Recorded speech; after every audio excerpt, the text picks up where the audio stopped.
Hello and welcome to Twenties Aplenty and our weekly campaign, the Headhunter Chronicles, a D&D adventure involving random people that met on the internet. This is our first video, and you join us partway through the campaign. The group have fled a war-torn country on a mission in search of the artifacts of the domain, magical items that can be used to push back the rise of the evil god Ulrich and his followers. During their trip, the airship they were in was damaged. They now find themselves on the road to Katan City in search of Egron Fasfly, a sorcerer who can repair the ascension crystal from their damaged airship. If you enjoyed the video, please like and subscribe. Either way, we'd love to know what you think. This is our first video on the channel, and we're currently developing ideas around further content that can give a little bit more detail on our campaign to our viewers. We appreciate that obviously the best people that would know that is you guys. So please let us know down below what you'd like to see or what you'd find useful. Thank you. And with that, I hope you enjoy our first episode. We travel and roll, our intentions are good. Maybe. We fight, at times polite. It's DnD.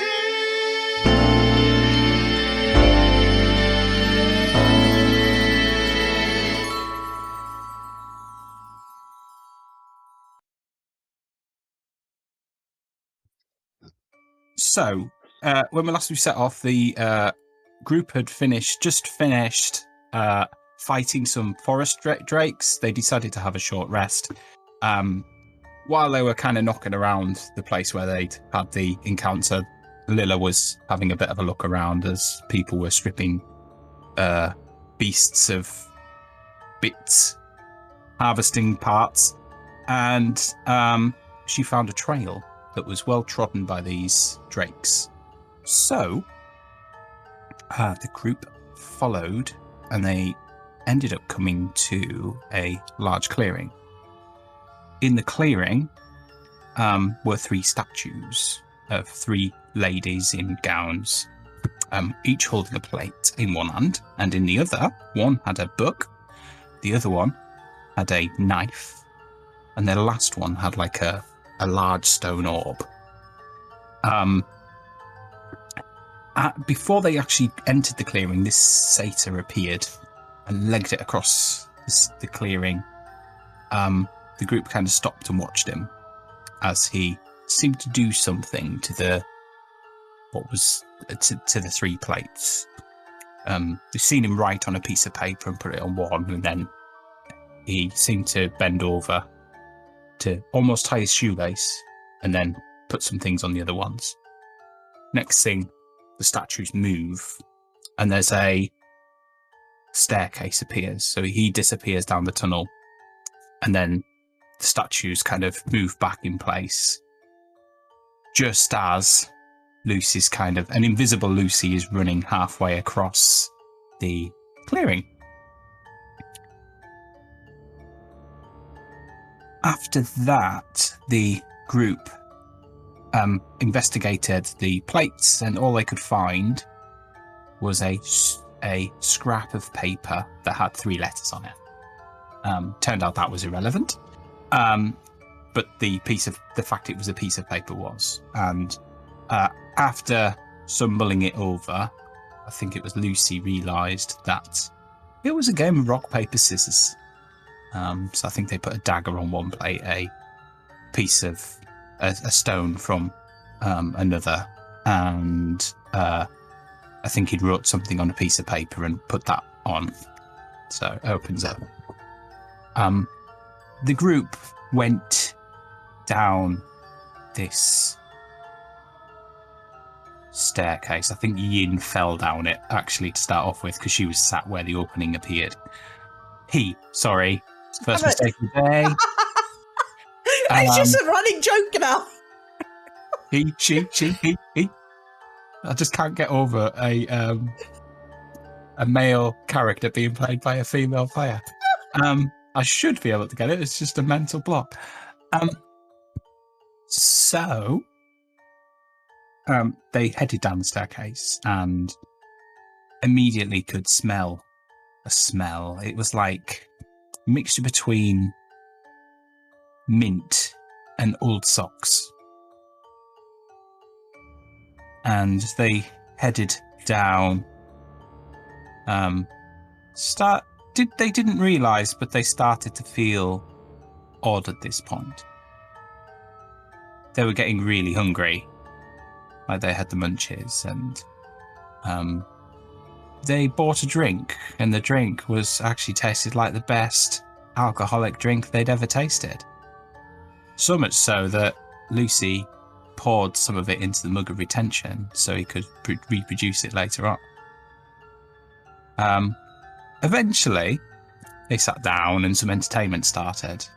And that's where things really started to feel a bit strange, as the table of food that had been laid out, which was like turkey and sausages and roast potatoes and things like that, items of food began to start dancing along to the music that was going on in the room.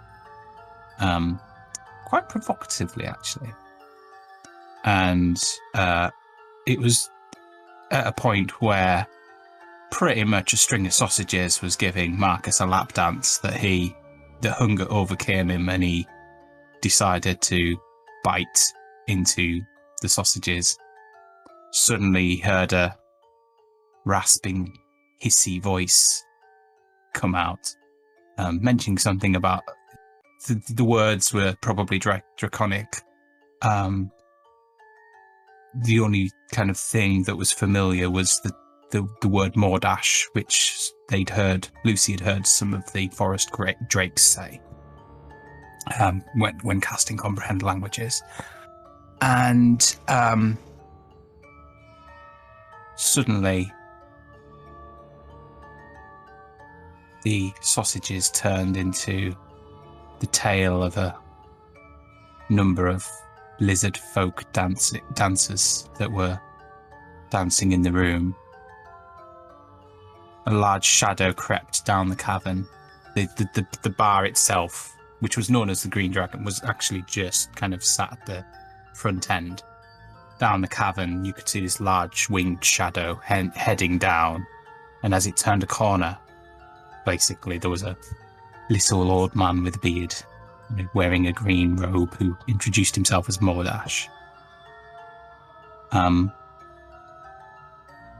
He revealed that Marcus had been cursed for injuring one of the lizard folk.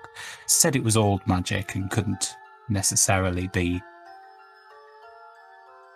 cured by normal means. He said that he had the power himself to cure it, but first the debt would have to be paid. He and his followers had been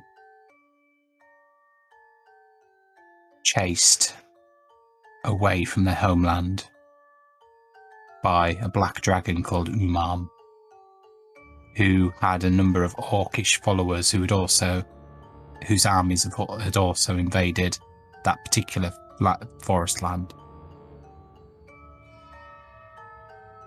He said the dragon was quite powerful and would probably be more than a match for the party as was at the time. As the group began to argue and try to request that the curse get moved on to somebody else, Mordash clicked his fingers, and the group ended up in darkness, in the night, back in the clearing.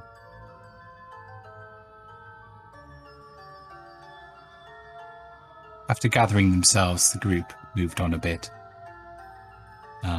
On from having passed Hunter's Bay through...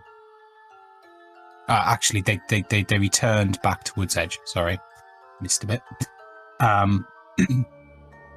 which point they obtained their reward and payment for the harvested parts from the Hunter's Lodge.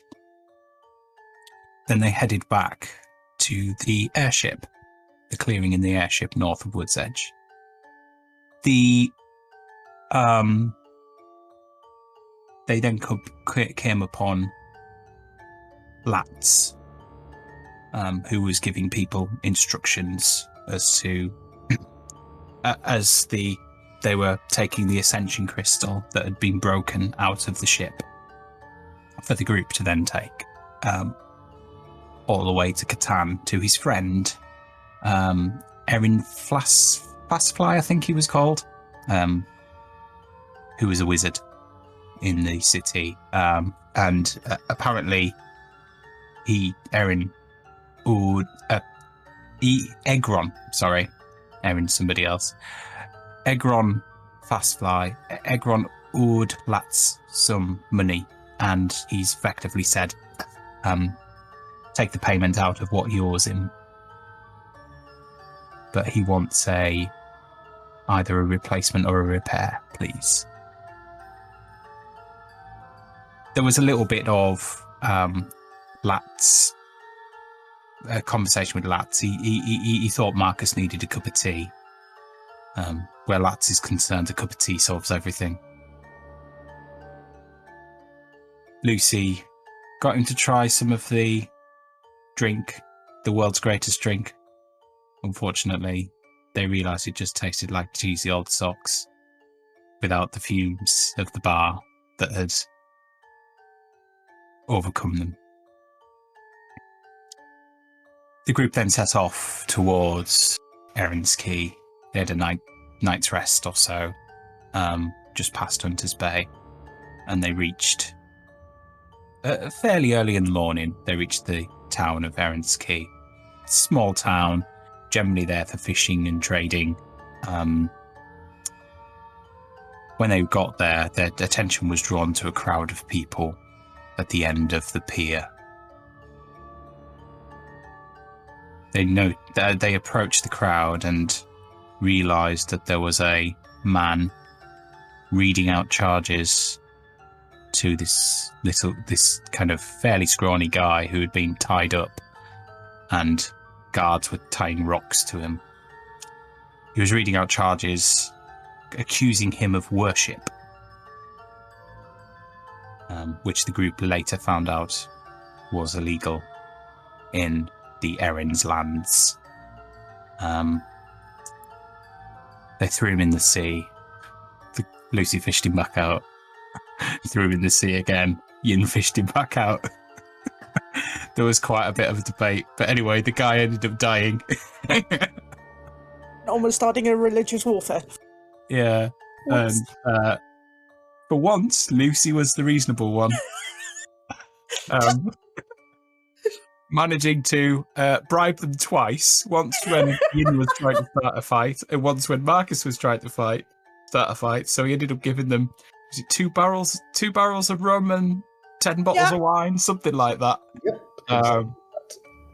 Yeah. And they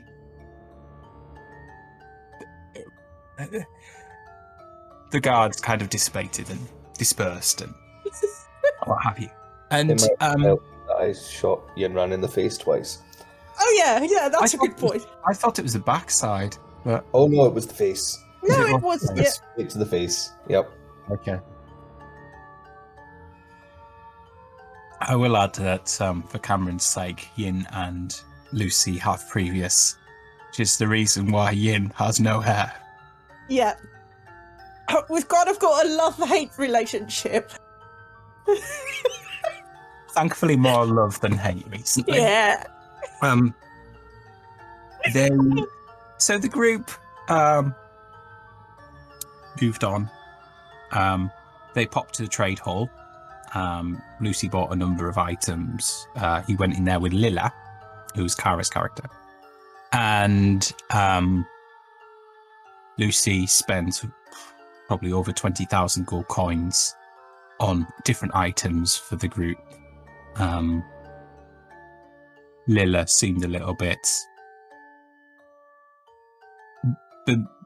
aggravated to start off with that Lucy had bought a rapier. Her eyes kind of lit up thinking she was getting a magic item, which was quite good given she was fairly new to the group. But in the end, he gave the rapier to Marcus.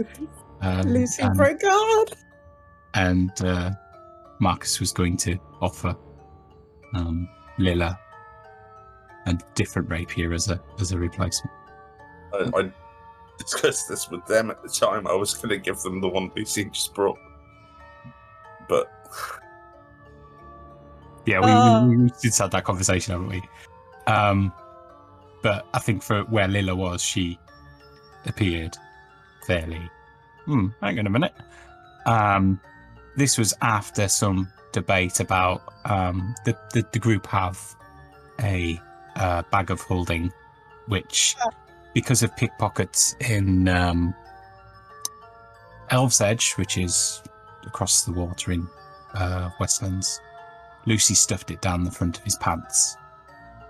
And forever then, there's been a standing joke that it's been the pants of holding. So everything they buy that they don't have on their persons goes in the pants. And Lilla was a little bit concerned about asking, or she was a little bit upset that she had to ask Lucy for stuff out of his pants, like healing potions and things like that. But so there's a little bit of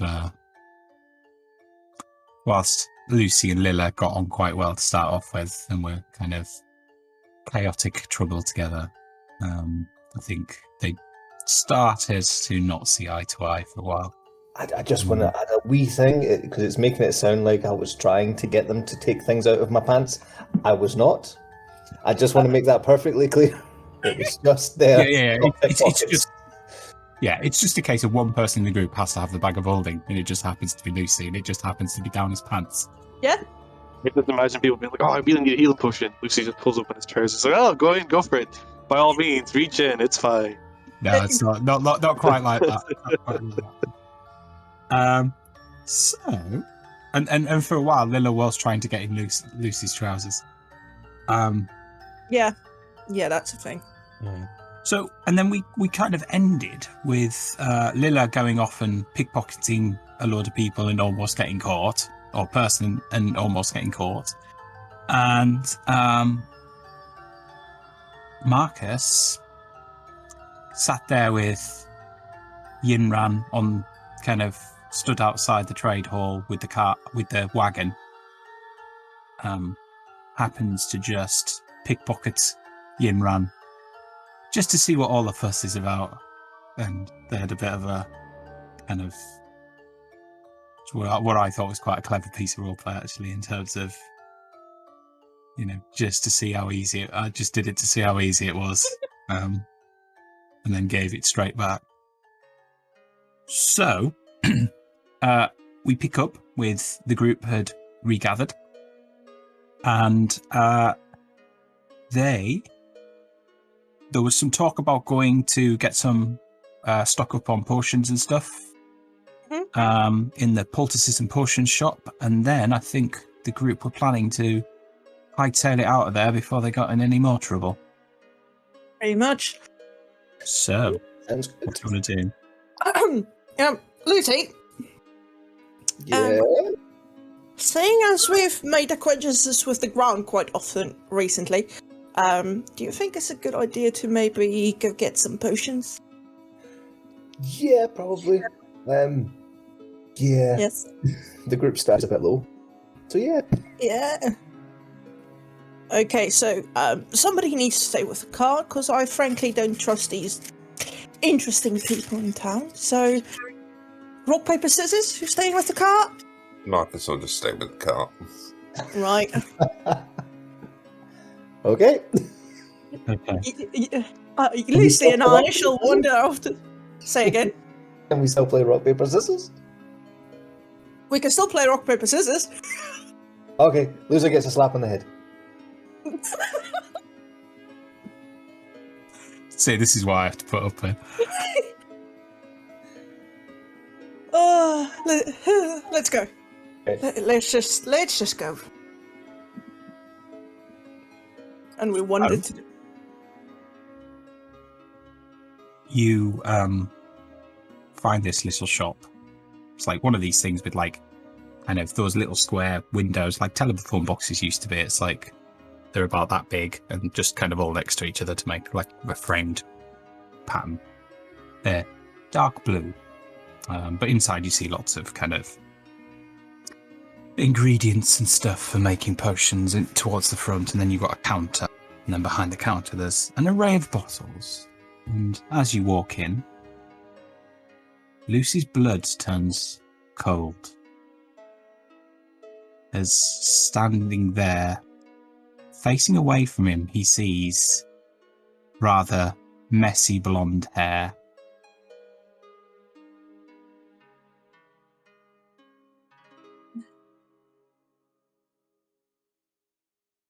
But hearing the doorbell ring, it wasn't quite who you think it is.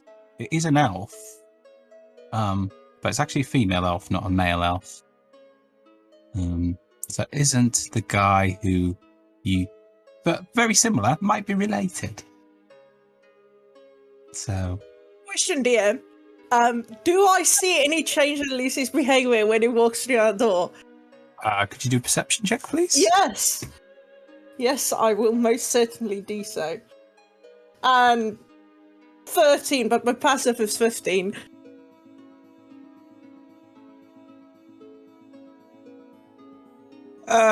You sense you sense him go tense. Okay. I'll push him forward to go speak to the counter.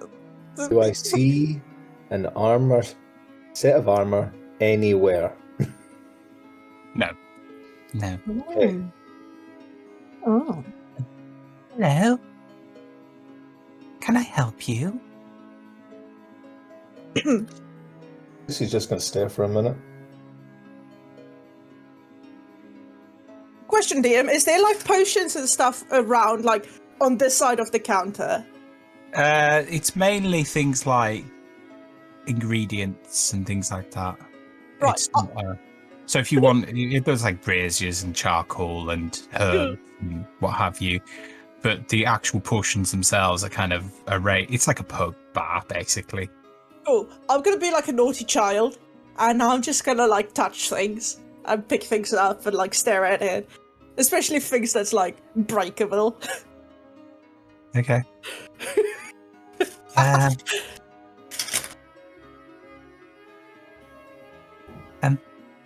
Can I help? You seem to be wanting to test our wares. Are you looking for anything in particular? We were hoping to buy healing potions. And nothing, And nothing else? Okay. unless you have something to sell, I guess. Why's your hands up, Lucy? Because you're touching things. It wasn't me. I didn't do anything. It's all you. We're fully aware of that. I think I'm not like 5. I know I'm touching things. And you, sir, what would you like? Oh, I'm just with him. Well, if you come over here, and she kind of beckons you over, I'll show you the potions we have. Okay. And I'll like, purposely put something down really hard on. And you can just see her kind of shudder a little bit. Now, standard healing potions have 50 gold pieces, yes. Greater healing 100, superior healing 500. I can make some supreme healing for you, but it might take a couple of weeks, but that would be 5,000. We also have the Kingdom's ointment for 150 gold. That will give you 5 doses, I think. Okay. On a standard injury. And potion of vitality for 5,000 gold pieces. Okay. If I may, so if we look at the one that's like the greater one, right, and we take a couple, do you think you can give us some sort of discount for buying a lot of them? Not for a couple, no. Well, what about a bulk deal? Yeah, that's it. Thank you, Lucy. How many are you thinking? I like try and show Lucy without actually saying anything. Like, 20? can you count? 20 is a lot. Well, 20 greater healings. If you buy 20, so that would be what? I could 2,000. possibly give you a 10% discount. What about 1,600? No. No? Not at all. 1,700? Yeah. Quite no. How much did you say you would give it to us? No, 1,800. 1,800, yes. I mean, it's not the end of the world. 10% discount. How about 15% discount?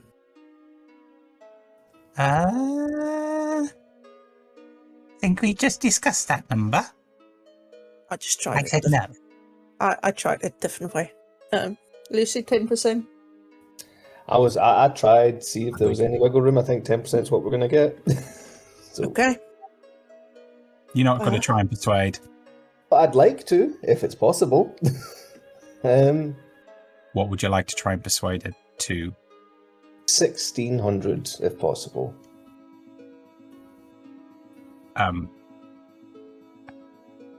Okay. You, do you want to roll? Okay. Big money, Lucy.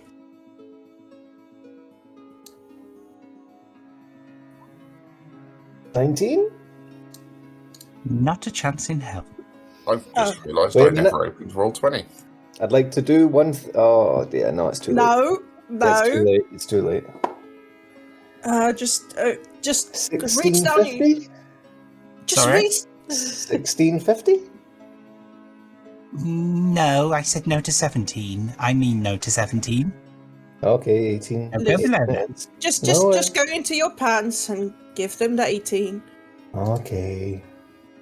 and then we can vamoose before we get into trouble. Oh, actually, I have something that you could maybe help us with. We have this stuff. We're not exactly sure what it does. You got any interest in taking a look at it? What is it? It's this ointment that we found. It seems to cause beauty effects. Oh no. Makes skin look good, but I'm sure there's probably negative effects as well. But maybe you could have a look and play with it.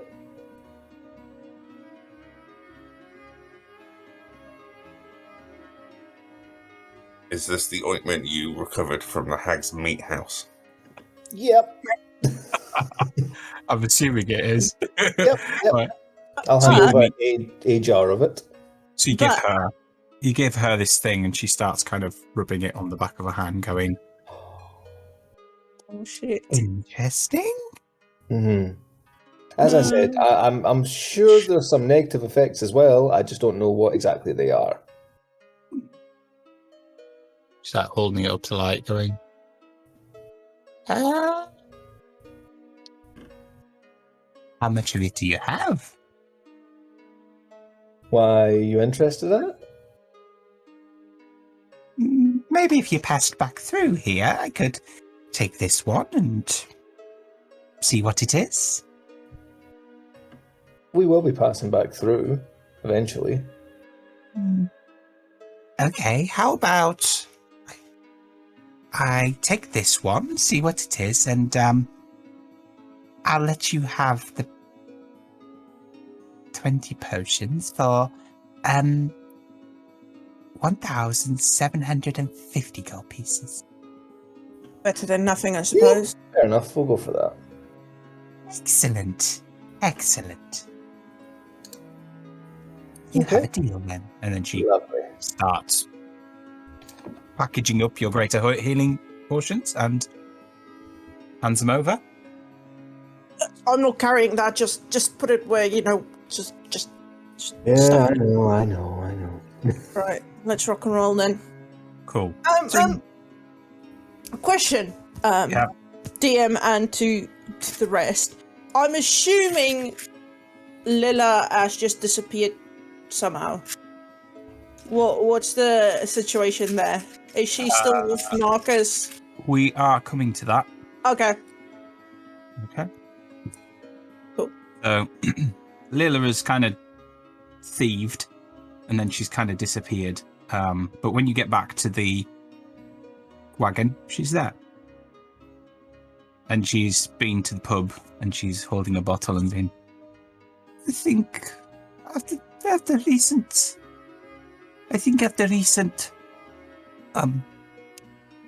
upset, we should have a drink and make amends. What do you say, Lucy? I'd never say no. I would say no.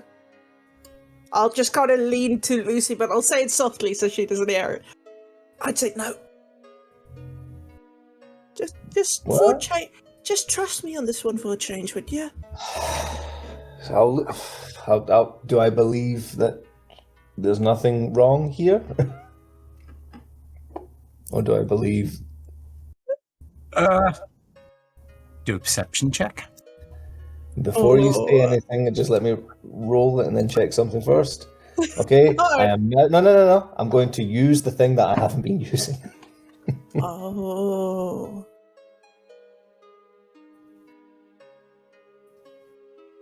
15. As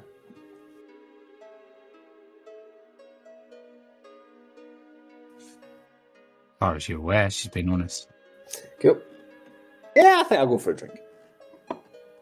Cool. So, you guys all get back in the horse and wagon, and you start heading on the road south towards Erin's Mouth. It's late afternoon by the time you set off, so by the time you kind of reach the edge of the forest, you decide to stop for the evening. Mm-hmm. You set up camp, and you're all kind of sat by the fire, and as the group, certain members of the group begin to retire, and kind of left. Sorry, I'm telling you what I'd rather let you roleplay. I'm telling you what to do because I want to get Cameron in at some point. It's fine. You begin to start having drinks with Lila. About halfway through the bottle of kind of really strong rum.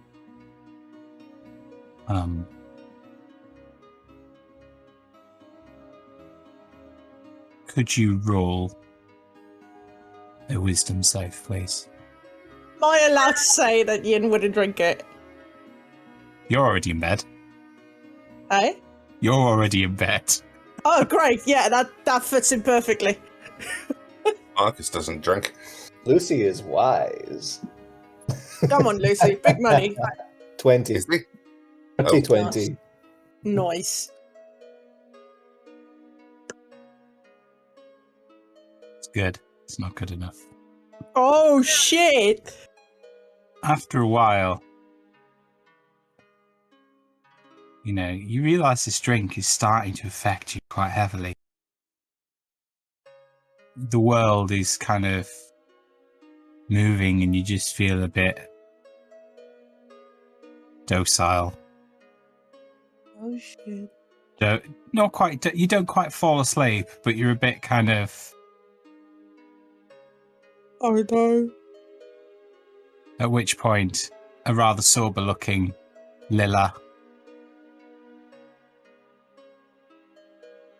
Oh, no. You do a perception check with disadvantage, please. What? No! What are you doing?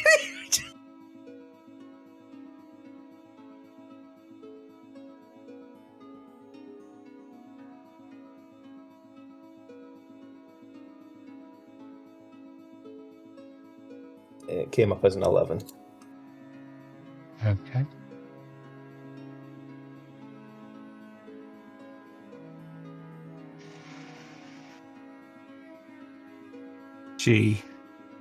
as you're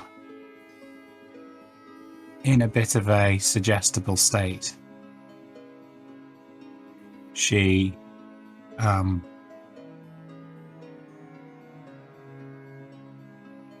takes the bag of holding from down your pants, has a ratchet through it, and takes a sum of 2,000 gold pieces, and then disappears into the night. Fucking bitch!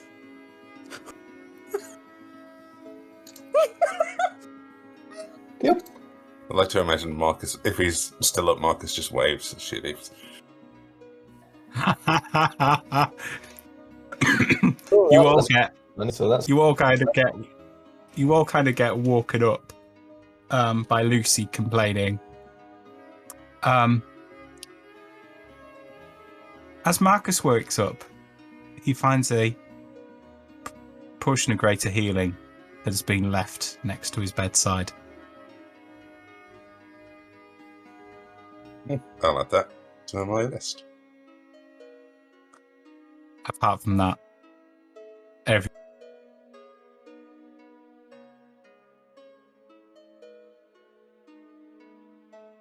just, after he comes round that he's been What? done over. Right. What are you complaining about now?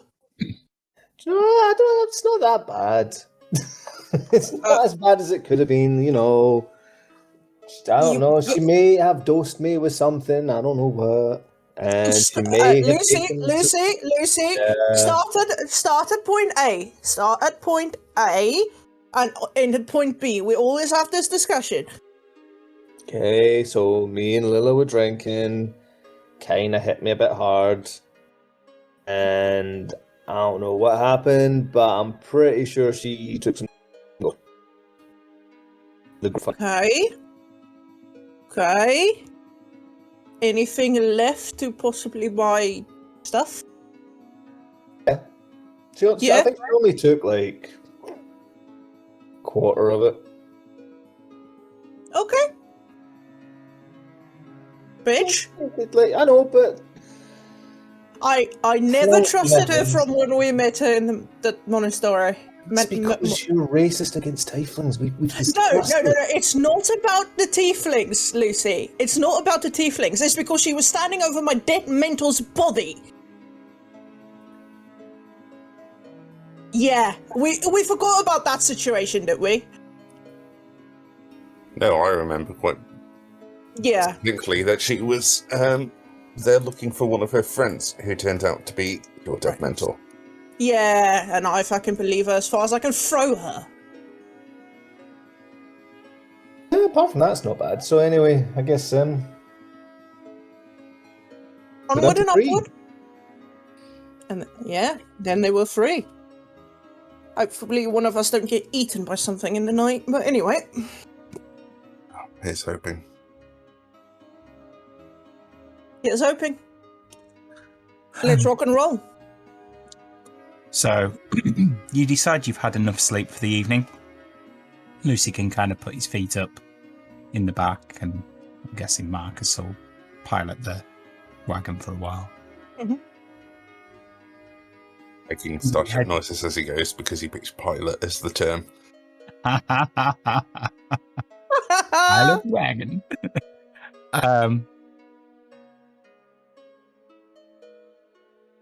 After a while, you see something in the road. Oh. A figure lying. Are they dead? Are they unconscious? As you grow closer, you see a character, bloodied head, just starting to stir as though he's been knocked out. Cameron, would you like to describe your character, please? Oh. So you guys see just kind of standing up and kind of wobbling about a bit, kind of dusting himself off and such. This about 6'6" really quite dark blue scaled dragonborn of older nature. Well, from what you can gather, a bit of an older nature. A bit of damage from what you can see, just a bit of damage to the face. You know, old scars and such as you're coming up to him. He's just wearing this large, almost trench coat like coat, really faded, and it's kind of military-esque, but really old and quite tired now. Worn a lot, from what you can tell. I'll like elbow Lucy next. Like, I'm not just seeing this, right? What? In the road. Marcus, stop the bloody horses for once before you run it over.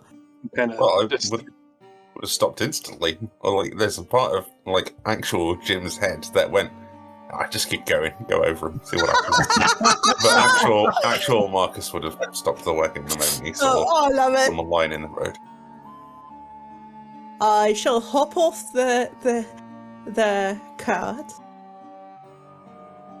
You okay? I reach the back of my head, kind of looking bloodied a bit. I rub it off on my coat, you know, just like getting the fold bit out in the front. Turn around. And I guess something hit me quite hard. That was something. How close to you? If you're close to me, you'll probably smell a bit of alcohol really strongly. Brilliant. Okay. Oh, Did yeah, you I mean- see what hit you? No, it came from behind. Whatever it was, it hit me hard. Have you seen my horse? My cart? I'm kind of missing a lot of kit. I've got my rucksack on, but I don't see my horse anywhere. You come by one? DM, did we pass a horse and cart on the way? No. No, I don't recall. Okay, no. Thanks anyway. So what I would say is, just to give you a little bit of you remember shock red hair? Long Something- red hair. Maybe horns. Something with red hair and I think horns on them, but I wasn't quite too sure. Very fast. I'm quite old, if you can't tell. I'm feeling it in my age, and of course I've only got one eye, so I'm not as perceptive as I used to be. So I've got a question.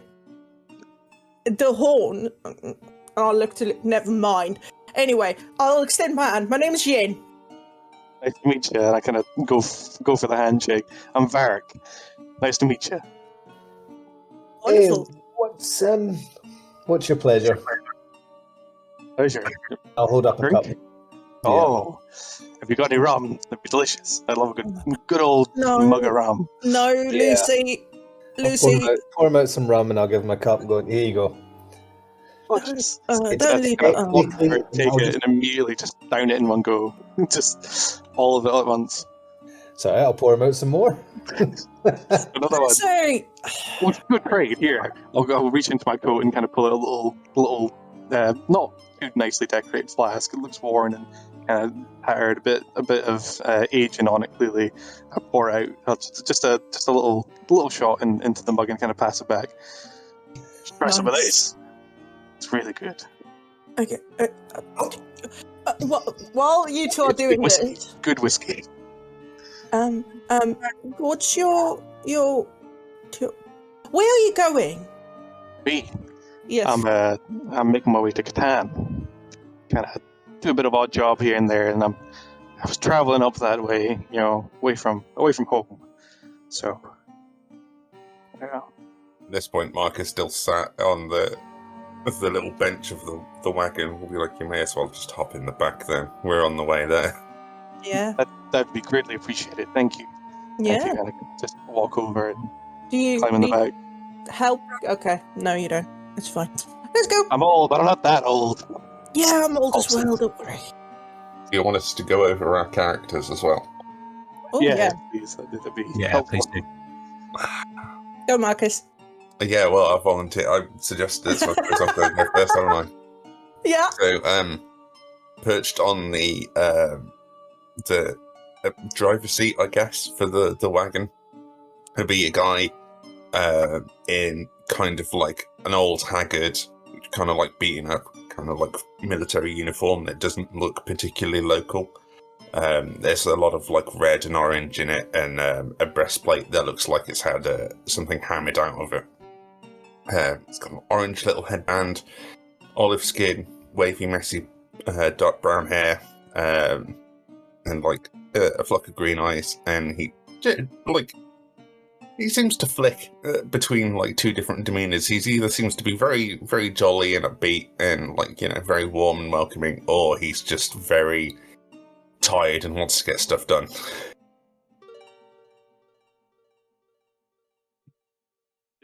Military man, are you from a local regiment somewhere? No, I'm from the Westlands. I was town guard and a military man back there, but you know, I'm out of my field here, so I'm just making do. I know that feeling. And they'll like rub the chest piece he's got the breastplate, and be like, well, had to take the symbol out, so I stand out a little less. Hoping to replace the military uniform, perhaps when we get into town for something. You couldn't be ashamed of your military history. That's fine. Just you should be proud of what you wear. Oh yeah, I am. I just think it stands out a bit.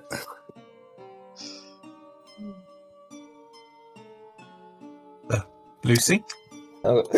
I'm Lucy. Oh, that whiskey was good, Marcus. You need to try that. You see a red-skinned tiefling with small horns just at the front of his head.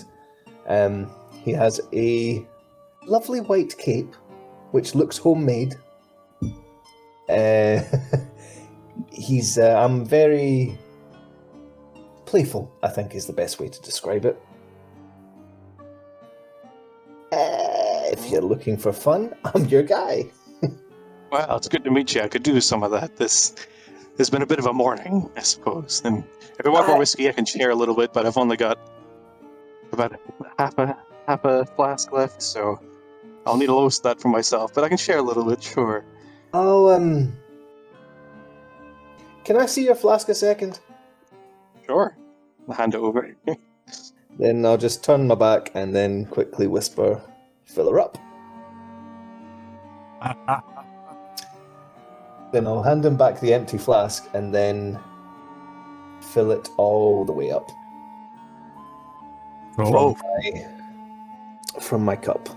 So you now find that your flask is full.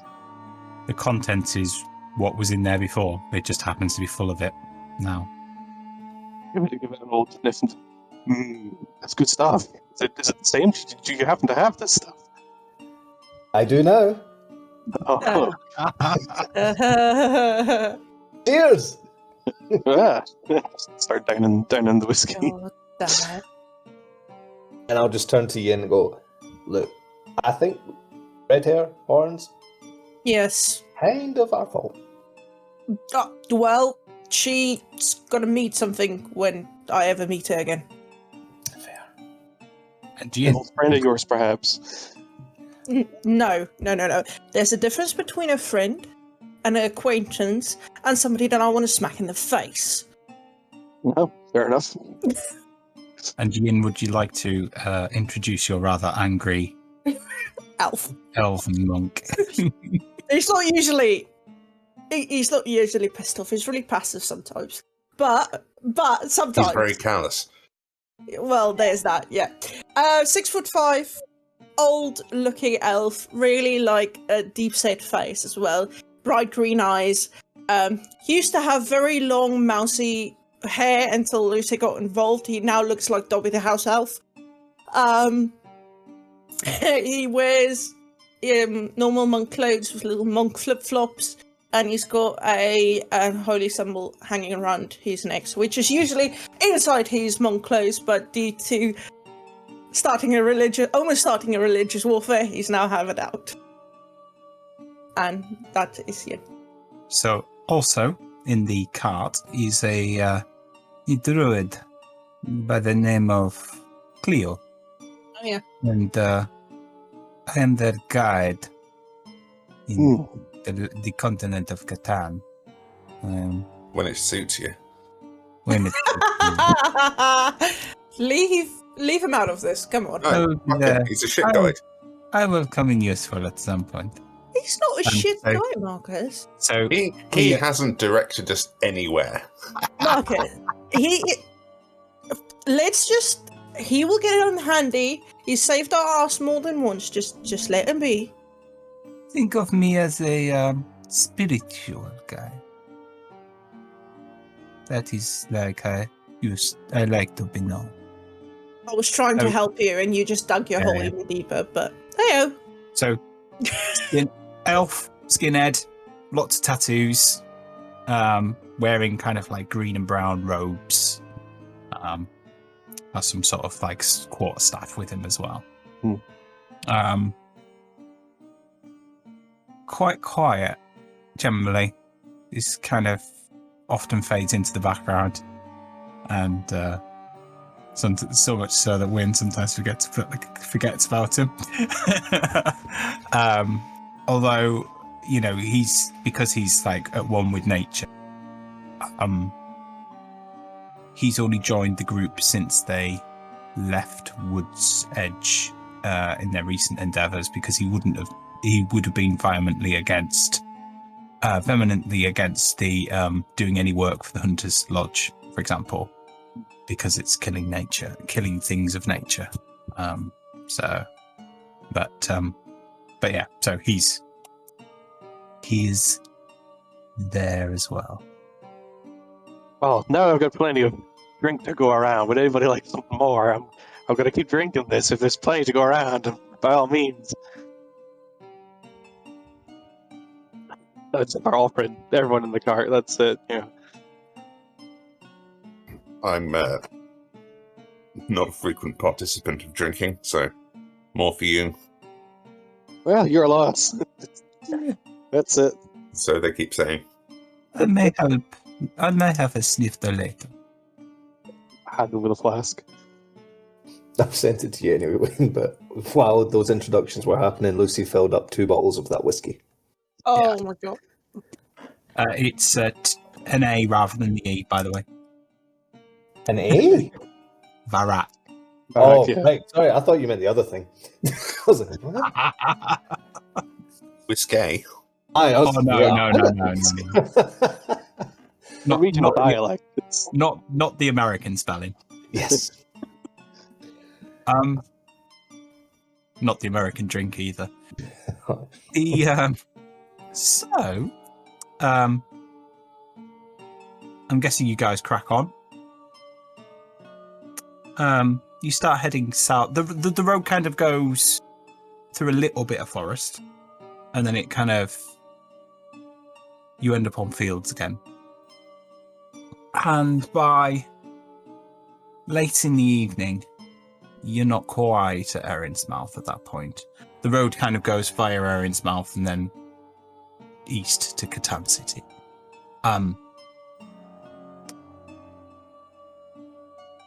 As you get closer, mist begins to descend, thicken. The air grows icy cold. You see a layer of frost begin to gather on the ground.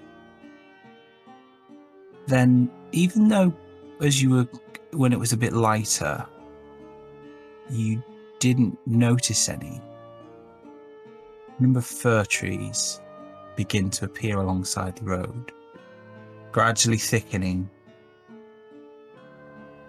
And then, as the frost then begins to be a powdering of snow, a sprinkling of snow. And then snow itself begins to fall, Cleo is kind of... This is particularly cold for this area of the continent.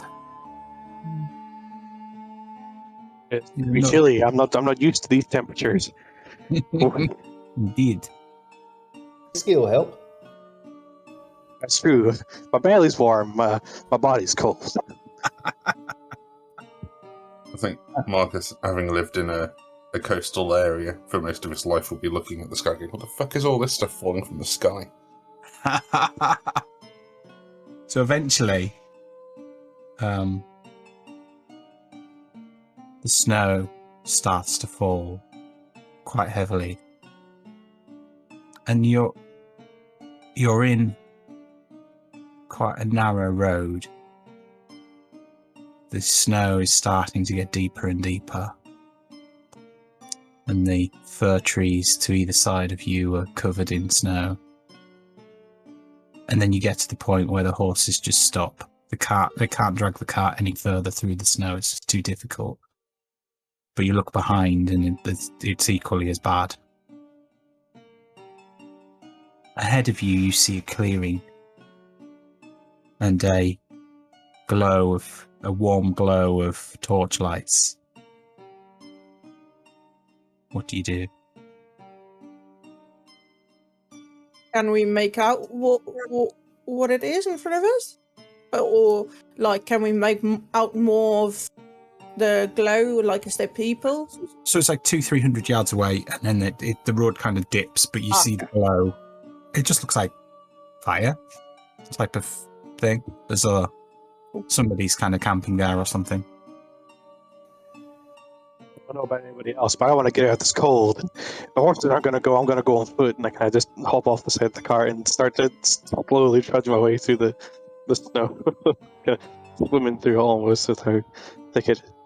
Lucy's going to try and push the cart in his drunken state and say, right, we're going that way, go.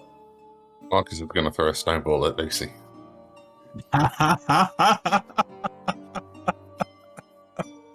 That's one way to sober someone up. Well, I don't know what this stuff is, but it seems weird. Lucy throws one back. So you begin to get a little bit cold and a little bit wet from the snowball fight. Barak is now trudging through the snow towards the light. Where are you guys going? Well, I think it's going to get too cold soon. I'm going to freeze. I'm an old man. Okay, yeah, we probably should. Can we see if we can try and move the cart with us? Try and push it along. Cart's not moving. But then again, if somebody else is walking down the road, they're probably not moving very far either. So you're probably safe to pick it back up from where you're leaving it. Cleo gets out and comes with you as well. Yin, what are you doing? Oh yeah. I'll jump down and follow. Marcus will grab the box out of the back, bring that along. Okay. It's quite I'll heavy. do that right? getting nicked. I'll give Marcus a hand. Yeah, it's quite heavy. You would need I would say, it will probably be safe because it's really heavy, and you would need a cart to move it. So one person can't carry it alone. You need several people to carry it. So it's unlikely it would go anywhere.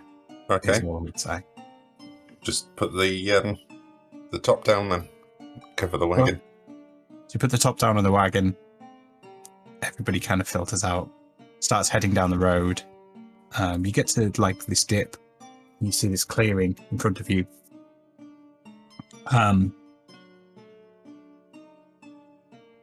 And kind of, there's a number of torches kind of circling it. It's like a circular clearing. It's weird because there doesn't seem to be a road out of it. The road just seems to lead into the clearing, and then that is it. There is just this kind of circle at the end.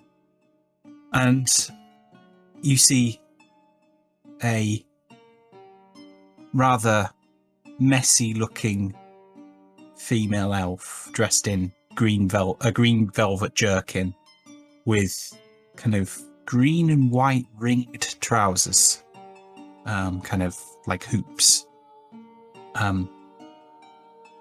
She's got her back to the group and she's smoking a pipe, while throwing snowballs at one of the trees, trying to knock the snow out of the tree.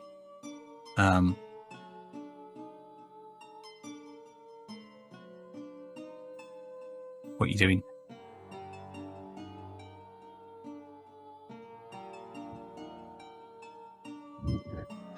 So there's this kind of elven woman kind of throwing snowballs at this tree, right? Yeah, she's got really messy hair. Really Kind messy. of like dark. It's probably shoulder length, but it's kind of a bit all over the place. And she's kind of, the jerkin looks as though she's kind of like squeezed into the jerkin. She's probably had it a number of years, and she's probably put on a little bit of weight since then. I'll kind of raise my hand. I'll be, hello, have we got any shelter around here? I'm an old man. She's like, oh, I didn't expect visitors. Is it that time of year already? Oh, right. Where are me lines? Got them here somewhere.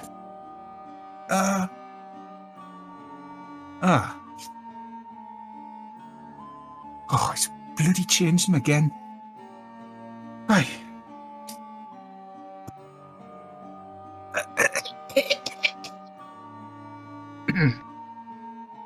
Sorry about that. I think it's a bit bad. Kind of just one eye in a row with the one eye. Kind of just.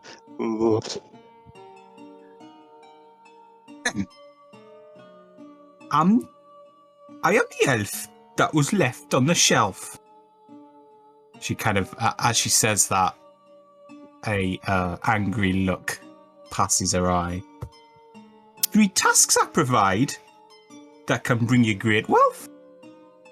The first leaves the present to faces of old, with time you have spent for being so bold. The second sounds expensive and falls from the sky. One has a glow that will aid Sanik's eye.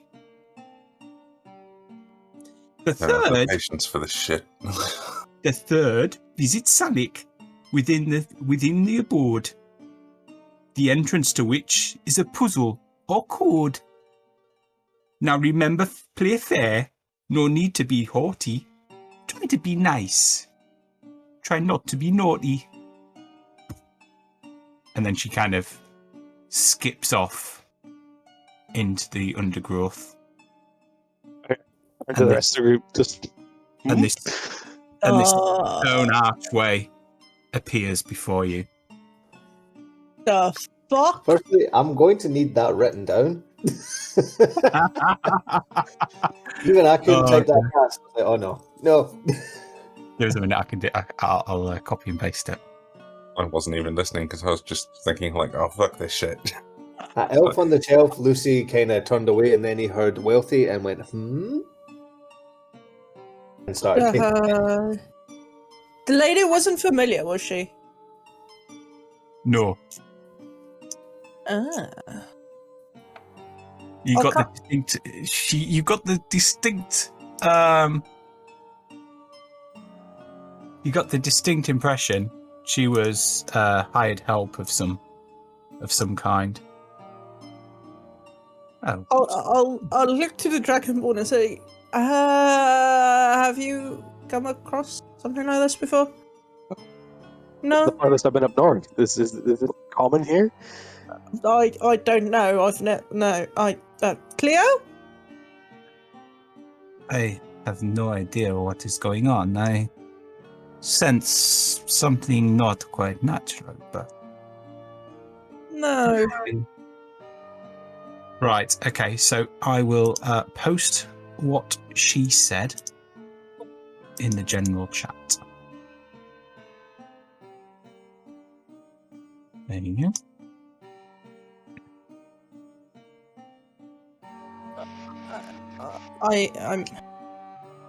I'm assuming, seeing as there's a stone arch, we follow the road for the puzzle? Is there anything through the stone arch, or is it just like a stone arch has appeared and it just looks like it continues on? It is a stone arch. You can see a snowy path beyond through the stone arch. But when you look behind it, it's just the back of the clearing, and you see the other guys through the arch. I step through it. Okay. Anybody else following? Yeah. Oh, I'm going straight in. Big swig of whiskey and then taking a step through, that's it. I love your character. So you all step through. Well, I think Marcus was just stood there and everyone walked past him to go through this arch. And I think he's going to be like, oh, this is going to be a fucking nightmare. Come on, And soldier boy, you'll be fine. He's going to wait a minute and see what happens. Okay. So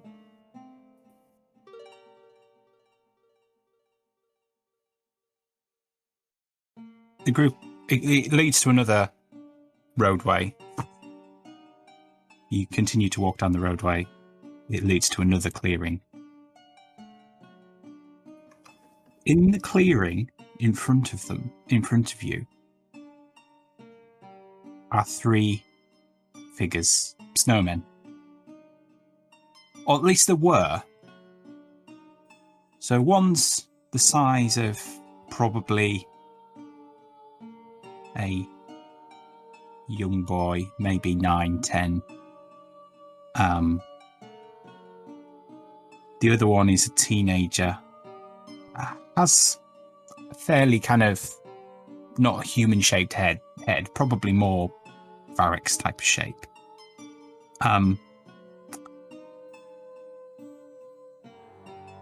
Strange, the torchlight. That's the nearest one to a torch, and the light from that particular torch seems to refract off the kind of head around the face, in kind of like, and split the light so it looks like a rainbow. And the last one looks as though it's been knocked over.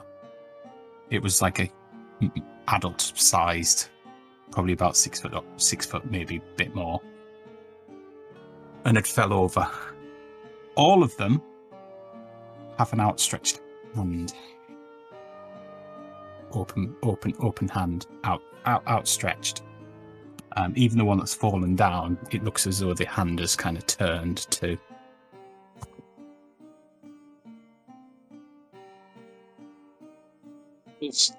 As Circle them. I'm just like, sorry, I'm just going to circle if we're that close. I'm just going to start circling around them just to see if they look any different from different angles. As you're inspecting, Lucy feels another snowball hit the back of his head.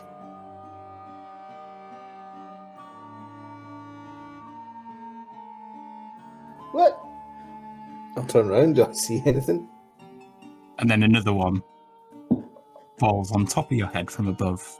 What? And then you just see this brown owl fly and land on the shoulder of the smallest snowman. No.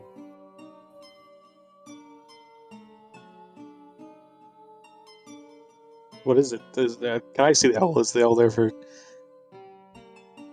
Alice? Is it a familiar brown owl? Do a history check. Oh, I'm not at my PC. Bear with me. Well, Lucy, do a history check then. All right. 14? It looks like Albert.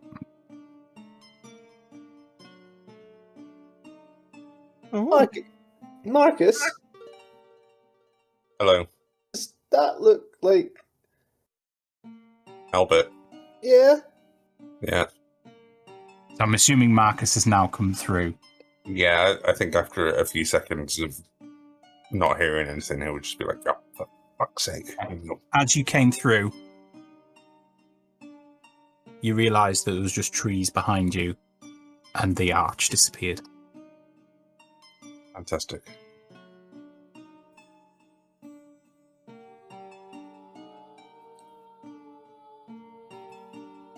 Wait, does that mean the small one is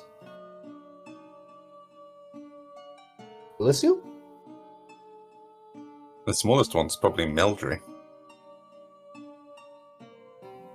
Oh, So just to explain, you have three. You have one that looks like a boy that's now got a small boy that's now got a owl on its shoulder.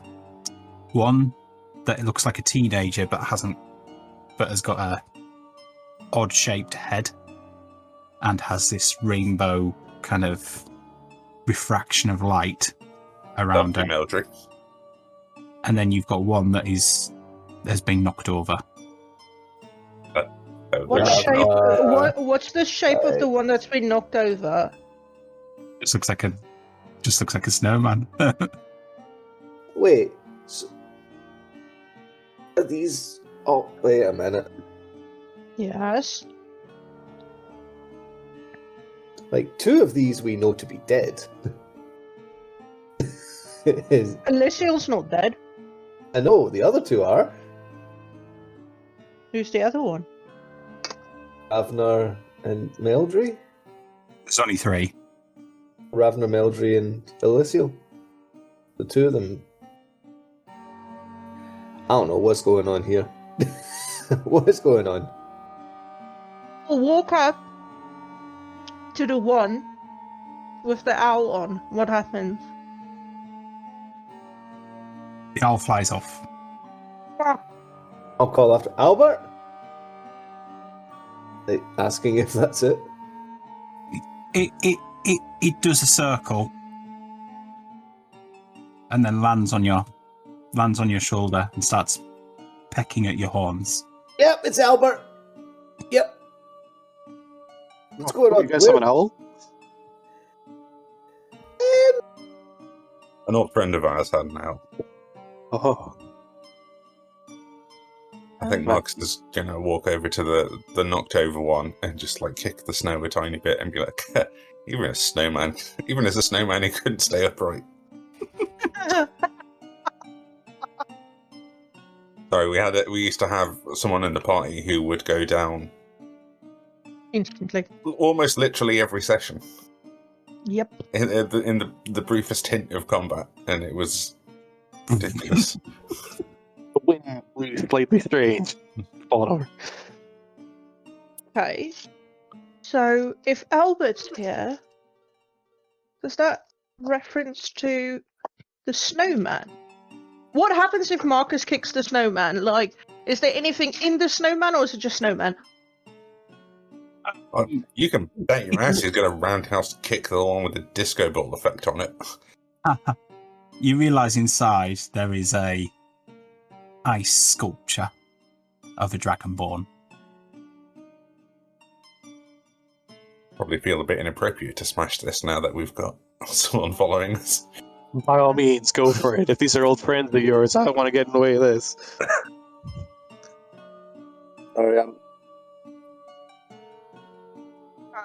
Just say, does anybody actually do people actually realise my Lucy will get his tape measure out comment now in the chat? So it wasn't a dwarf, Mel. Yeah, I thought it would, maybe. Okay. I want to look around. Is there anything other than this? Just torches kind of lighting up the area. You said the snowmen have like their hands extended. Is it like out flat like that, or is it like going for like a handshake? Out flat like that. Out flat. Three tasks I can provide bring you great wealth. The first leaves the presence of faces of old, with time you've spent being so bold. Alice left to go and help her family who were fighting. invading forces in the halfling lands.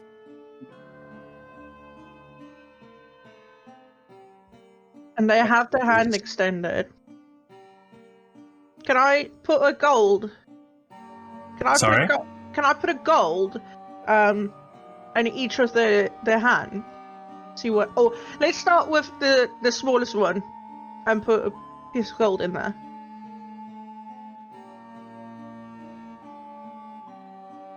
For kicks, I'm going to put a healing potion in Ravenel's sculpture's hand. So as soon as you put the healing potion in Ravenel's sculpture's hand, the hand closes, and the sculpture and the healing potion just crumble into a pile of snow. Oh, for fuck's sake, I did that as a joke and it's taken one of my healing potions. As Yin puts the coin into the one of Alice, Albert flies off, and that just collapses into snow as well. Okay. I wouldn't know for Mildred. I wouldn't know from Eldra. You do Sorry? There's something that's coming up in my head, but I don't think it's right. Go for it. What's the worst that can happen? Someone throws a snowball at you. No, I just don't think I have it. I'm trying. No, say what you were going to say, Wayne. I'm going to have a think. Well, you come up with your idea, and I'll... The thing that's coming into my head isn't going to be correct. Try it. Send it. This is just a moment of Marcus and Lucy stood around a Meldry statue going, right, okay, well, she was annoying. Fuck it, what? She kept asking for berries. Berries. Okay. Oh, yeah, she was obsessed with berries. I don't. She would go foraging for berries a lot. Okay. Claiming she didn't trust strangers, even though she would accept literally anything off a stranger. Including cookie. Off a hag. Yeah, she had a cookie off a hag. She got carried by a bandit chief back to their camp because she was too tired to walk. And I'm pretty sure she ate like full meals provided by them as well. Yeah. Okay. On at least one occasion. With this conversation happening, I'm going to have a look around because I'm pretty sure we don't have berries. I'm going to have a look around if I can find any berries. Okay. You just like smash this fucking statue, but So I think that's as you get to the edge of the forest, you realise there are a number of thorny bushes stopping you from going into the forest. And on those thorny bushes, there are a number of blackberries. I'll take him and wander over and plop him into that. And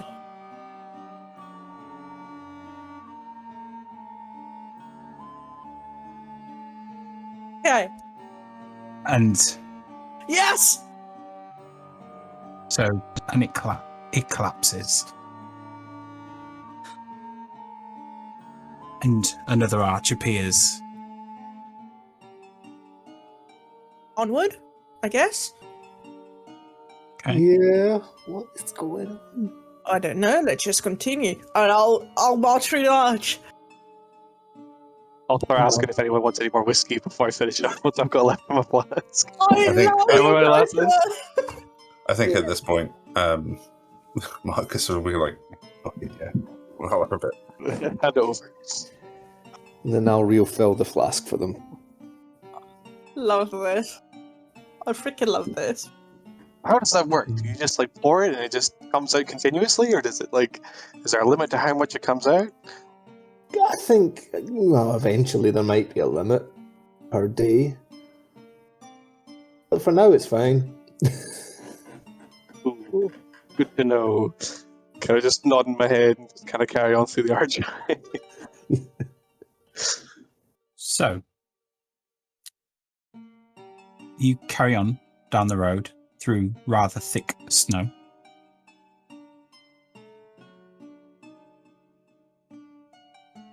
And you come to 3 arches. Each have a carving at the top of. So one has a reindeer with a what looks like a bright star above it. The next one has a Christmas tree with what looks like a golden eagle on top of it, with a torch in its beak. And then the third is a rain cloud with a sleigh underneath. Just the sleigh, no reindeer or anything like that. Nothing pulling it, just a sleigh. Okay. Each seems to lead to a different location, different path.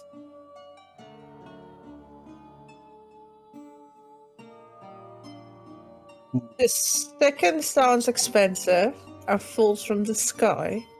One has a glow that will aid Sonic's eye. So I'm guessing Rudolph? Rudolph's nose? Well, even just the start, that helps with navigation and everything. Eagle has a torch in its mouth. So that's glow. Is it glowing? None of them are glowing. Star has a glow. Rudolph's nose has a glow. Torch has a glow. I mean, in terms of the eagle, if it's carrying a torch in its mouth, it wouldn't fall out of the sky, it would fly. I'm guessing more shooting star based almost. Yeah. Yeah. You can falling stars. But sounds expensive is the one I can't. I mean, a falling star sounds like a meteor or anything of the sort. Good money in that sky stone. Yeah. Something about the rainbow. At the end of the rainbow, there's a leprechaun with a pot of gold. Rings a bell.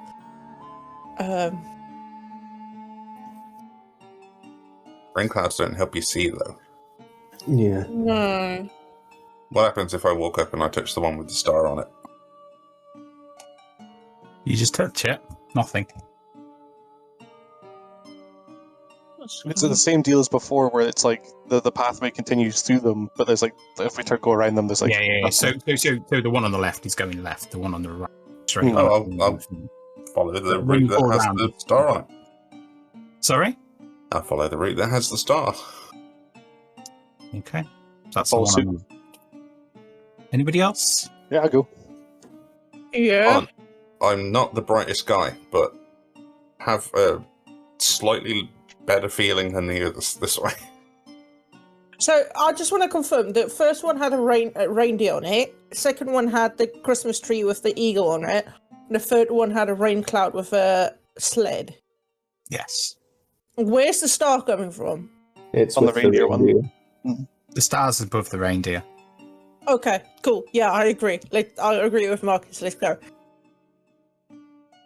Okay.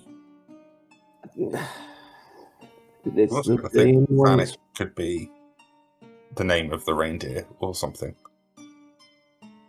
Sonic's eye. The third visits Sonic within the abode. The entrance to which is a puzzle or a code.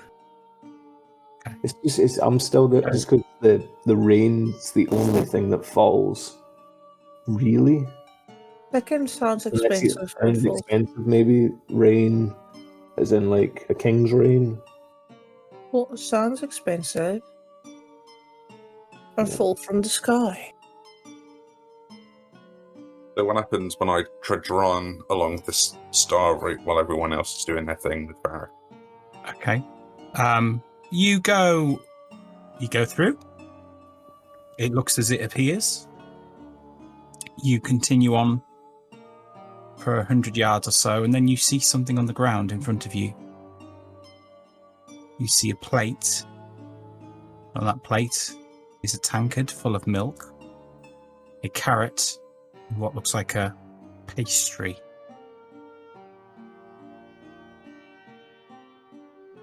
Okay. Okay, I'm just going to walk past it and carry on. Okay. Pointed out to Varric and be like, that's fucking weird. You would leave that in the middle of the fucking snow. It's pretty weird, isn't it? I'll pick it up and I'm just gonna So who's gone through so far? I've gone through with Marcus. Okay. I'm still staring at these symbols. Okay. The thing with yeah, sorry, continue, Wayne. So Marcus continues, and Marcus and Varric continue another 100 meters or so, 100 yards or so down the path. And again, there's another, it kind of, because it's turning, you can see further and further around the corner, and then eventually it straightens up. And stood at the other end of that little bridge is somebody in armor with a sword, guarding the bridge.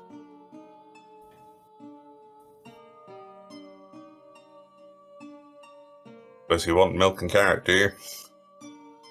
You do if you want that.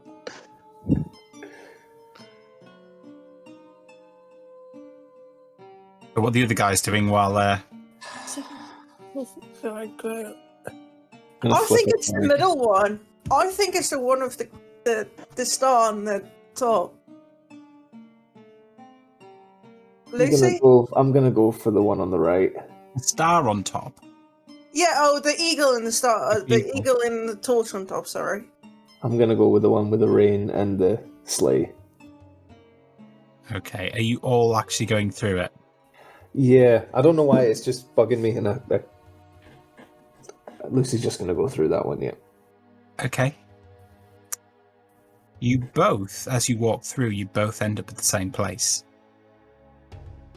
What, so through the door, the left of the right, the middle door and the left door, we both end up at the same place? The door on the right door. Yeah. So the other, Varric and Marcus went through the left door. Okay. You both end up at the same place. And you seem a bit surprised to be stood next to each other still. And Cleo's gone with you. You end up in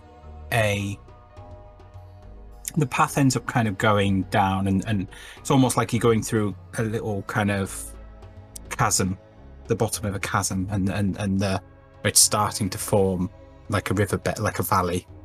And at the top, there are these what looks like blocks of ice.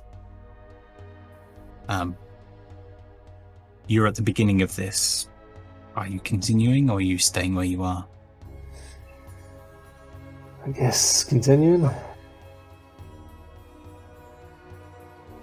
Okay.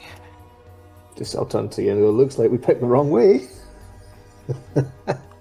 I don't know. Let's wonder, shall we?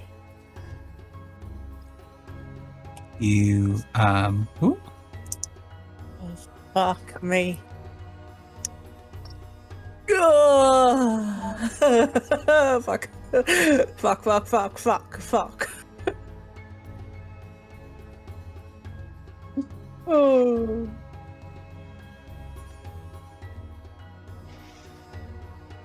Might get Jess joining us soon. So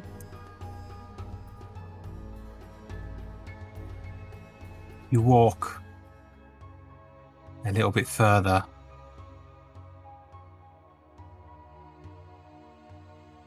Cleo stops and says, something doesn't feel quite right about this place. No shit. Maybe we should tread carefully. Don't we always? Are you continuing down the path? Carefully, yes. Yeah, cautiously. Not stealthily, cautiously. Mm-hmm. Okay. Oh no. What? Because we know the look on your face, Wayne. What, that I'm doing stuff? Yeah. It was when, as soon as we said, "Are you continuing?" and we said yes, your eyebrows did this thing. Yeah, it just did that thing. It's your towel. I've got to tell. So that's what you see in front of you. Oh, hang on. I don't actually have the game open. Oh, I know! Oh, God, I'm so bad at this. yeah. So obviously Marcus ain't there and Varric ain't there. Sorry, boys. We fucked up. We fucked up. Shit. Okay, I'm with you. Okay. As the three of you begin to approach the first line of, like, there's a shard there, like a big ice shard there and there, one there and there. And as you begin to approach them, you hear a crack. And out from the first couple of shards appears a number of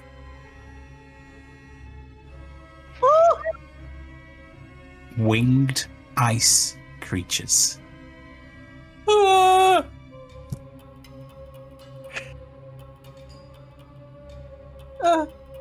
Lucy? Begin to hatch. You can see that in total there is about 15 of these ice blocks. Only the first 6 seem to have hatched. Kill it with fire. Kill it. I like to imagine while all this is going on, Marcus and Varric are just there being like, do we offer the plate of stuff to the guard? Maybe like it's his lunch, he'll let us through. He's just like stood there with a sword on the bridge, and it's like he's like not engaging us, or is he like talking to us? That's it's just like, What is your favorite color? That's the first thing that popped in my head. So there's 15 of these shards total, and only 6 of them so far have broken. Yes. I will tap Lucy on the shoulder. You know that thing you do with the fire? Do it! Just do it! Cleo is like, maybe we should turn around. Yeah, good point. The Oh, archers can we? close behind Yeah, I her. thought the archers disappeared. I just assumed they did. Sorry? I No, assumed the they're archers- still there. You can still go back. What do you think, Ian? They're starting to close in. Fuck! Shit! Fire! Kill! Fire! Just do it! No, I'm gonna run away. Oh fuck! The note said be nice. Who said to be nice? Oh shit! Oh, we've had a long rest since all of this, didn't we? Yeah. Okay, let me just reset my HP because I haven't actually done that. Whoops. You're running. Yeah. Ooh, what's Claire doing? He's following. Okay, I shall do the same then. Okay. Let me just check something. I need to check yeah. speeds. Oh no. Mine's is 30. Yeah, they're equally as fast as you. So you're kind of running through the snow. They're flying, so they are catching gradually. But the snow's kind of not deep enough to slow you down too much. So you manage to get back to the arch, through the arch, and they seem to just kind of disappear once you're through the arch. Once the three of you are through the arch. Well, So should we try the other one then? yeah, let's go. Okay. So you can hear 2 people talking ahead of you as soon as you go through a little bit, kind of 200 yards down, kind of down the road, and you realise it's Marcus and Varric having this quite a debate as to whether or not they should offer this plate of food to this knight. I mean, what's the worst that can happen? I mean, He slaps it in our faces. Exactly, that's it. Okay. So, you, let me just take that back to the map.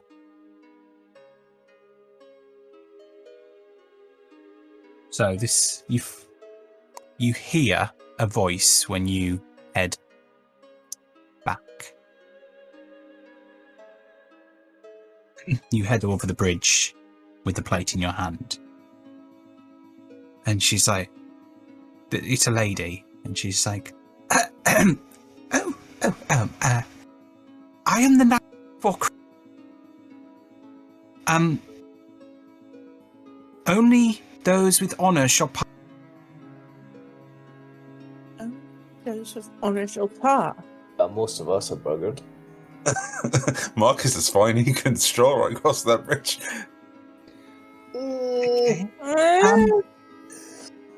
Oh God!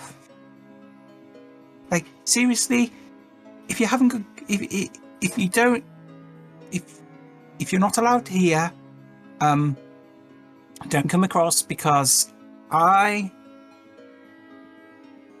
have got 2 or 3 hours to finish before my shift. I am thirsty, I am hungry, and I'm not in the mood. Thank you very much. Well, we have a plate of milk and snacks. Yeah. Oh. I mean, you can have that, and I don't really want to cause any issues, so. Oh, what have you got? I can't remember what you said it was. Milk and... Milk, pastry, and a carrot. Oh. And she picks up this, what looks like a mince pie and stuff. Fantastic. Where did you get this from? I had it with me. Oh, great. Well, thank you very much. Go right in.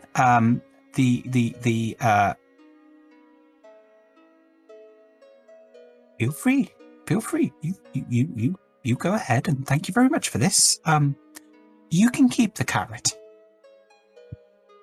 Thank you very much, sir. I think that would have been a bit weird if you ate the carrot.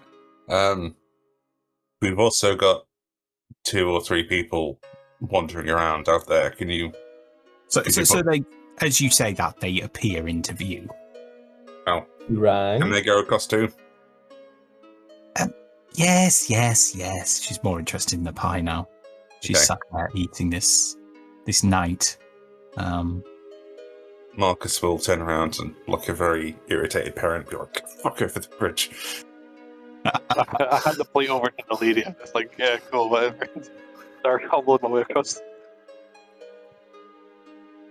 So you reach the other side and you carry on for a little bit longer, and you see this kind of warm, brightly lit building. And in front of it is a sign. This brightly lit building is there's torches around it. They're like greens and reds and Christmassy type colours, really. And you start heading towards this building. And as you reach the start of the clearing, you see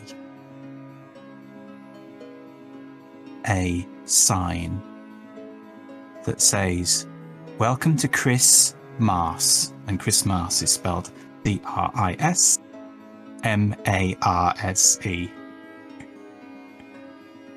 I can't hear you, Charlie. Trying not to distract, but I knew that was on purpose in general. And below it says, "Please use the tradesman's entrance." Oh, well, so I'm not tradesman, so I'll hang fire until everyone else arrives. So just... And you get to the building. As you approach, you can you get like Christmassy smells. You can smell the fir tree around. You can smell a wood fire burning, a log fire burning, and you can smell a turkey or something cooking. You reach the building,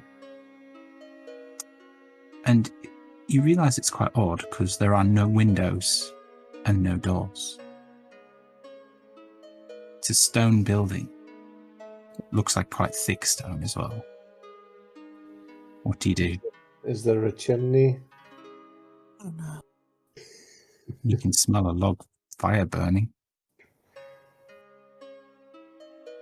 The entrance to which is a puzzle or code. Use the tradesman's entrance. What is entrance? We always have to check. Can I have a look around the building? Can I just like do like a once around? You do a once round. All you can see is torches stuck in the ground on sconces, and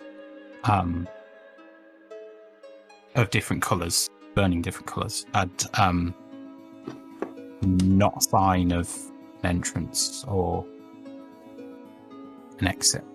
What's the Or roof anything. like? Full of snow. There Can I is step a wind onto the roof and see what's up there? Yeah, you can do. Is there a chimney? There is a chimney. It's quite a big chimney. Right. Lucy's just gonna watch Yin struggle for a minute. What? Just as she's trying to climb up, I'm just gonna see if she struggles. He's got step of the wind, so he's just literally walked up the wall. You think we'll just fly up? Okay. I And try and give the other a hand if they want, one at a time, to take them up. Okay. So you're all on the roof. What do you do? You can smell smoke of the log fire burning quite. Mm.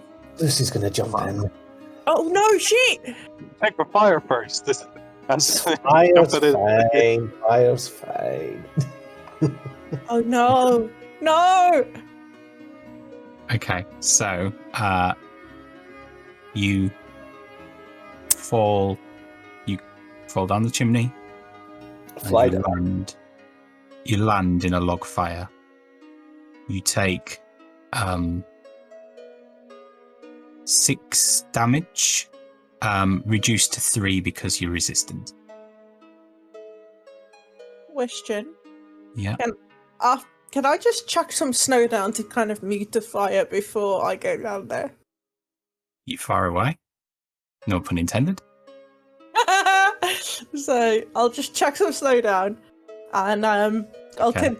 tend to the rest of the group. Okay. So Lucy kind of dashes out the way of the fire and then turns round. All he sees is this, and the fire extinguish. So I'll take the leap. It's fine. But I think this is what they mean by the tradesman entrance. This is the only way in. Sure. Yeah.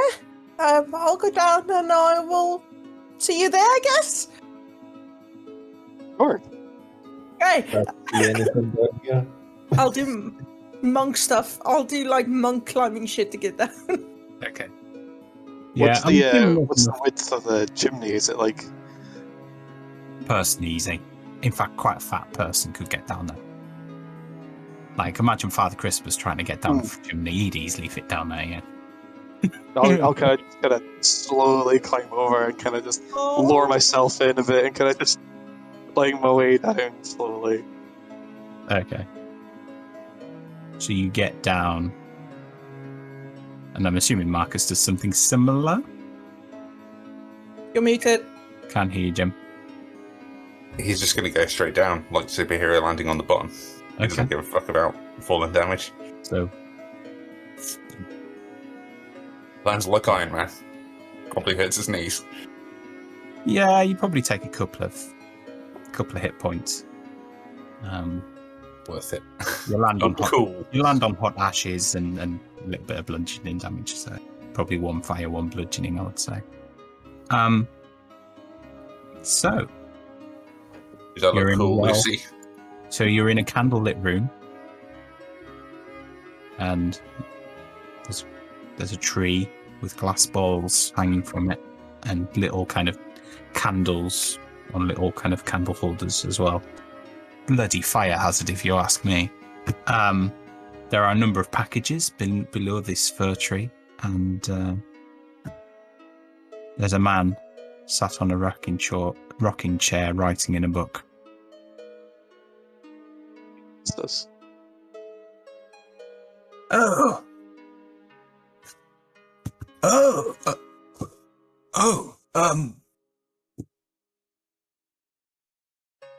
hello. I'm San Ik. I wasn't in these parts. He's got grey, almost white hair, quite long, bushy beard. He wears red robes. His face is almost as red as his robes, and he's got like silver runes all over these robes.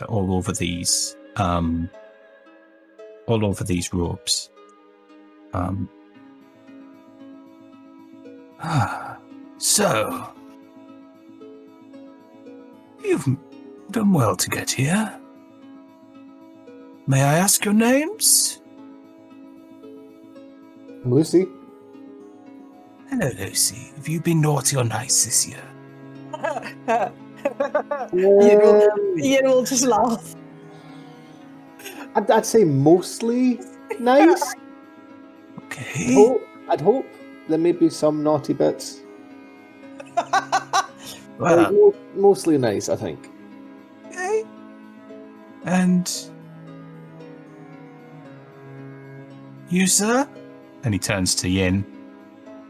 I'm Yinrin. But I'm very brutally honest. Probably be the nicest.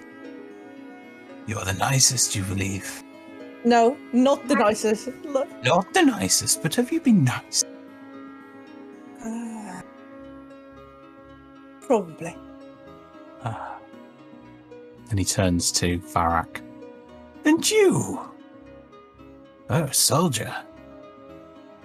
Yes. Long time ago now, though. I pull out the whiskey. You care for some whiskey? And it's Don't mind if I do. out of the flask. My name's Varric. And have you been naughty or nice? I would say quite nice, to be honest. Very good. And another soldier. What's your name? I'm Marcus. Hello, Marcus. And have you been naughty or nice? I always try to be nice, but I've been a bit of a dick to some people the last few weeks. Oh, dear. Yeah. Given you've been nice and you've passed my tests and not attacked anybody or been naughty to anybody, I will give you some great wealth. Ready for this carrot. The wealth of information. I mean, That's always handy, yeah. yeah. I mean, I'm an old man. It'll go in one ear and out the other, so...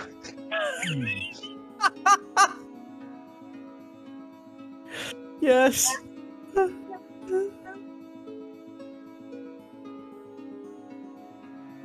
I sense your path will take you through a land of giants. Hang fire, dear. Okay, go ahead. I hope you say that. I hope they're not fire giants. Be aware, a great fury you will find there.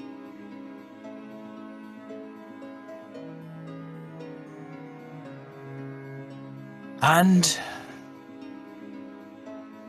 as a bonus, go to the priests of Dragonsfoot for the justice you seek.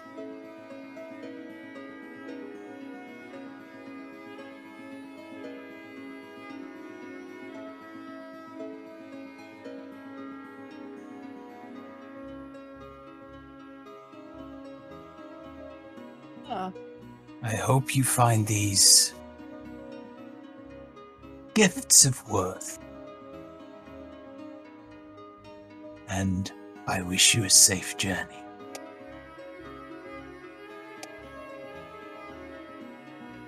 And at that point,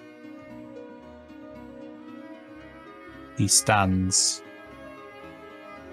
grabs the staff, says a few words and waves it through the air. And you kind of, some glistening sparks fly off the staff, almost blinding. Your vision fills with them. Then you find yourselves stood in front of your wagon, back where you started. Fuck was that?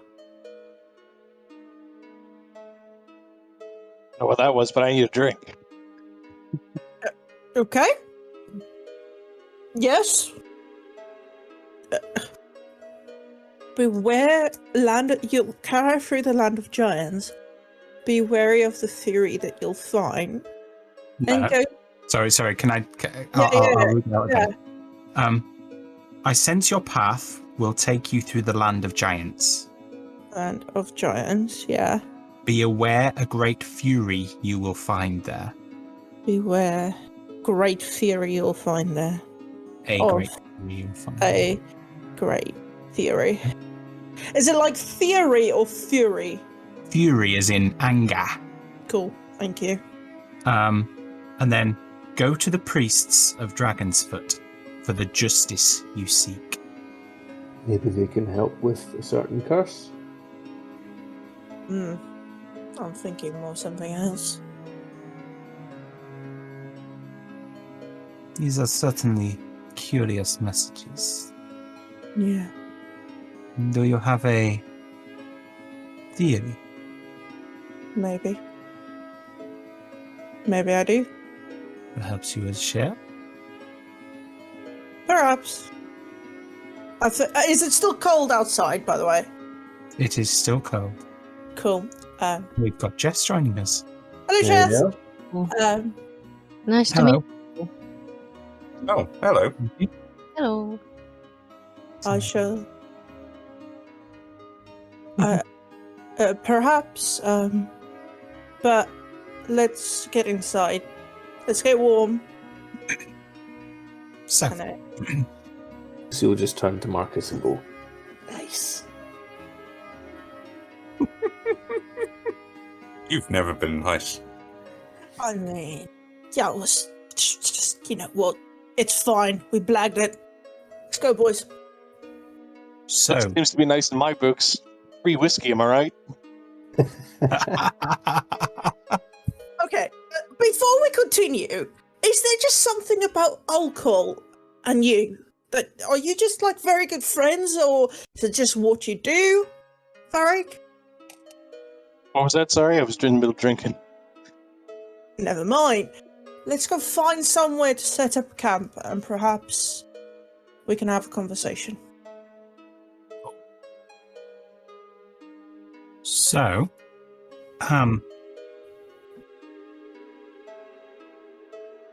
you make your way a little bit further down the road. You realise the snow started to melt. You make your way a bit further down the road. It's a bit muddy going because there's been a lot of water there. After a mile or so, the snow is gone. The temperature has returned to normal. And you find a clearing to camp in if you wish.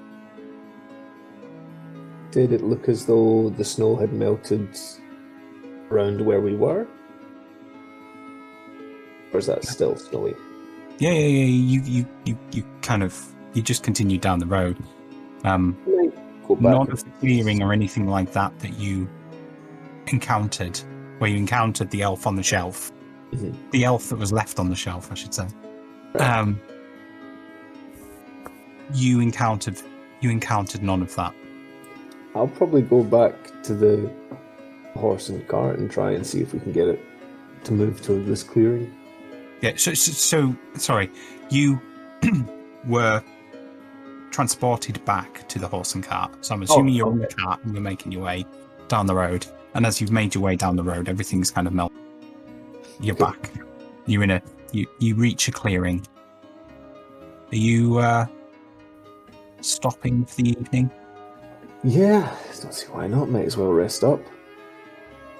Okay. Start setting up camp. Make a wee bonfire. So you set up a bonfire. You've each got tents and stuff, and Varric, I'm assuming in your pack you've got a bedroll or a tent or something. Got a bedroll with me, so You're sat around the table at the fire, and suddenly there's this movement in Varric's pocket. reach into my pocket and kind of just empty out of it and look down. And out pops this, what looks like a mushroom. Jess, would you like to introduce your character, please? As she, well, as you could tell, she, mushroom, little, she slowly pops up open her eyes, and, she literally looks at the fire, and literally said, "Worm! Oh, worm! Oh, I like the worm." And she jumps out the pocket and heads towards the little fire and plops herself down, rubbing her hands to feel the heat.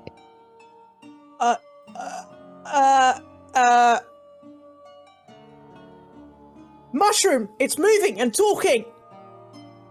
That's Don't worry about it. Yeah, I feel like Marcus's... I think Marcus's eyes are just going to follow that the whole way to the fire and be like, oh, it's not something you see every day. Maybe we're still in that tavern that we walked into. Slap me! Slap me! No, Just- still here. Slap me! Just like... No! No! There's no need to slap yourself. That's not very nice. You'll hurt yourself. Mushrooms generally Just- talk. I'll just back off! I'll just back off! Suddenly, I'm quite thankful I don't eat mushrooms. Oh, that would be terrible. Leo? You're the forest bush guy. What the hell's going on?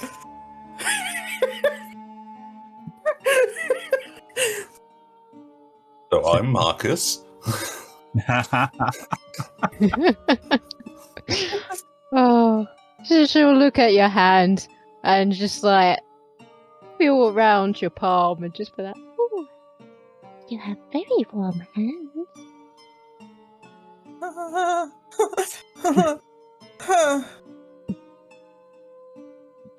There's not many places here that are very warm. I like the warmth.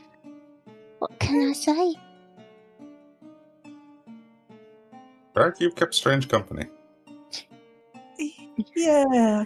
Tell me about it. I'll kind of lean over Marcus while you like. Oh, do you have a name? I do? Okay. But what's yours? Nah. My name's Yin. It's nice to meet ya. My name's Amanita. It's a mouthful. Yeah. I'm going to be very blunt and I'm really sorry. What are you? Oh, isn't it obvious? I'm a mushroom fairy. Oh. Huh? You You know- people are so strange. You're not one of these underground. Like I'm being vaguely meta with this, but you're not one of these like weird underground mushroom myconoid things that eat dead people, are you? No, that would be my cousins. Oh. Okay. Welcome. Hi. Hello. You're funny. I'll kind of stretch out my hand. Can I guess you can jump on so I can just see you closer. She'll jump on and admire the warmth of your hand. I'll like bring it closer, just like. Okay, that is extremely cute.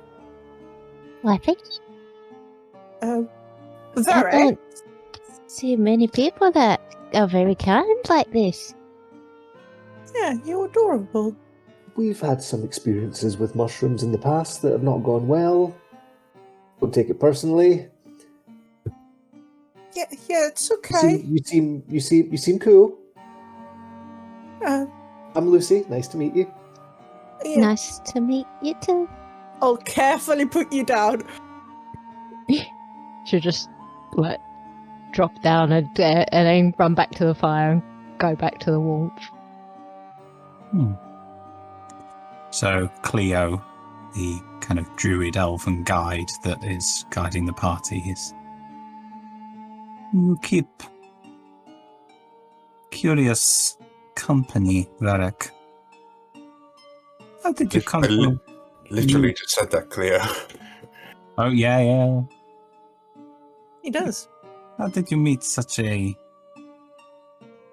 Well, on my travels up from my home, I was drinking a lot of taverns, and at some point I came across this little mushroom, and it's kind of stuck with me ever since. I haven't. She kind of just hangs around. Okay. You could be very loud sometimes. Oh. Yeah. Like drinking quite heavily into the whiskey. Yeah. So, yeah. We And might need to talk about that, Varric, but now's not the time. Sorry, Marcus. So, is it Amarita? Amarita? Yeah, Amarita. Amarita. What is it that you, I'm assuming you don't eat a lot of normal food. Oh, yeah. Do we still have that carrot? Do you eat carrots? I like any food, really. I've not really much tried food as much, to be honest. I tend to pick up wondering- whatever I find. I was more wondering if you would just, like, I don't know, hunker down in soil and eat from that or something, like most other plants, or if you actually ate normal food. Normal food, plants, soil, the whole lot, I guess. Whatever I can get my hands on. Well, at least there's one person who's not going to starve out of all of us. I know. So you have still got the carrot, I will add. I'll hand it over. Amarita, here you go. And kind of just like put it beside. She'll look at it and then, like, take off a little chunk, just enough for her to have a munch on. Because this carrot probably looks her size. Yep. Oh. So I quite realised that we are all giants to you. So guys, just be careful. Don't squash the mushroom, please. I don't like to be squished or bushed or the other word. Jeez. I don't like to be squished or booped. We will It's not try our very best. We will try our best. You could say there's not mushroom under a boot. Sorry, you'll get used to that. That's all right. Okay, so, welcome. Varric, thank you for that very cute surprise. My pleasure. So just for Jess's benefit, they found the group found Varric having been robbed by a red-haired tiefling who is actually Lilla, who has just also robbed 2,000 gold pieces from the group, which was in the bag of holding stored down Lucy's pants. There's a story behind that. And Completely peachy one. yeah, I'm completely just surprised she actually put her hands down his pants. She's been trying to get in his pants for a few weeks. Fair enough. She then headed down, hit Varric over the back of the head, nicked his horse and cart, and was away, not to be seen since. The group had a bit of a mysterious encounter along the road. It grew cold, snowy. They encountered a rather oddly dressed elf who looked as though she'd let herself go a bit, who was the elf that was left on the shelf. And they had a number of puzzles that they had to overcome. Okay. Narrowly missed being attacked by a lot of winged ice beasts. Well, half the group. Never split the party, guys. And but they managed to get away unscathed. Met the night before Christmas, and used the tradesman's entrance to get into a wizard's home. The wizard called Sanic. Or Saint Nick. Well, like Saint Nick, only without the saint. It's Saint Nick. Bit of a thing of Santa and Saint Yeah. Nicholas. He gave them a gift, the wealth of information, and he gave them 2 pieces of information, which were: go to the priests of Dragonfoot for the justice you seek, and I sense your path will take you through a land of giants. Be aware, a great fury you will find there.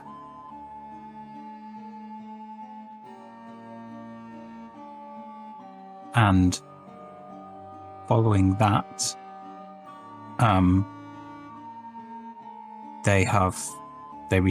they were returned to just in front of their cart, their wagon.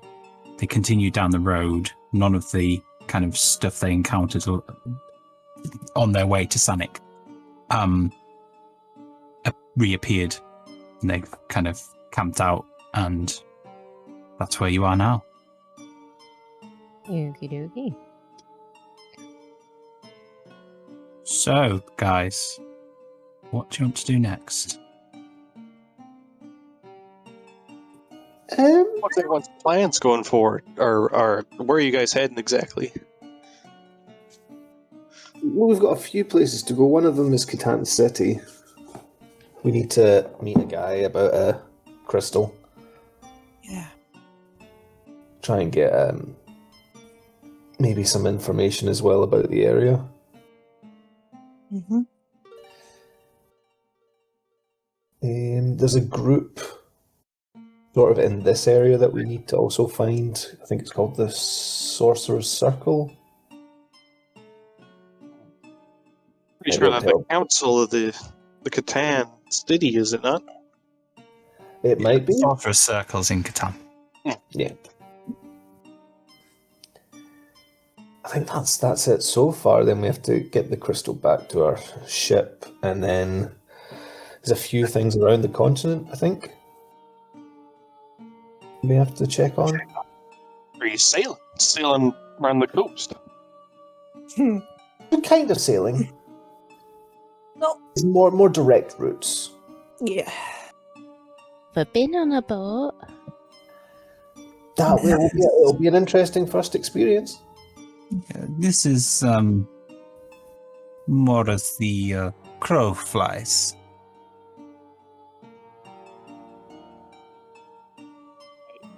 Would that make me a pirate?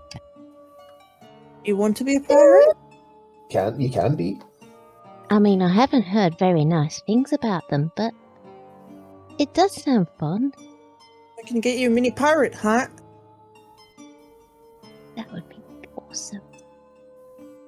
Okay. I'm trying to avoid going through all the pirate puns I've got now. Of which Charlie and Jim have already heard. No. Thing of it. I Probably get some rest at some point. also kind of want to find out what's happened to the people at the monastery. If we have time. No, actually, yes. Not if we have time. I want to do it. Would you like us to go over characters again for Amrita's benefit? Yes, please do. I started last time, someone else has to do it this No, time. you bring it up, Darren. Alright, I'll do it. So I'm Lucy. I'm a red-skinned tiefling with some small horns at the front of his head, wearing a nice white cape that looks homemade with patches on it. I like fun. I try and find it if I can't create it. Sometimes that gets me and us in general into trouble. Oh dear. Yeah, Yeah. Bad And I influence. sometimes also get us out of trouble. that's true. Very rarely. Very rarely. Incredibly rarely. I said sometimes. Very recently, though. Yeah, recently. It's We can happened find. once. I count that as sometimes. Okay, Marcus. Right, I suppose he's probably still perched upon the Wykin's little seat. So he's kind of like olive tanned skinned human with wavy brown hair, green eyes, a kind of like military uniform that's made up of things like a gambeson with a hammered breastplate over the front of it that looked like it was trying to hide something. Like normal other attire, like, I don't know, knee-high riding boots, and, like, he's got 2 sets of swords now because of fucking Lucy. But yeah, he generally seems kind of, like, warm and well-mannered. Sometimes seems a bit tired and, like, can we fucking get a move on with this? But overall, seems quite polite and cheery. The resident good boy, human fighter. Yeah, he is pretty much the resident good boy. Yin is an very old-looking wood elf. He used to have long mouse hair until Lucy got involved. He now looks like Dobby the house elf. He's about 6'6", muscular build. He has like monk clothes on and monk flip-flops, and he has a religious necklace hanging around his neck. Varric, Cameron. Also coming in at 6'6" is this old, not hunched over, kind of standing quite tall still, really dark blue scaled dragonborn. He's got a scar that goes from the top of his brow straight down to the bottom of his jawline, over his right eye. His right eye is almost like completely destroyed, kind of milky over and kind of unusable, essentially. Dark blue eye in the other one. Wears this large, very, very faded military coat that's kind of ragged and kind of torn in places and such. Simple clothes other than that, off-white cotton shirt and old trousers. Doesn't wear boots. Doesn't need them. But yeah. Has a large backpack too, also old and military-esque. But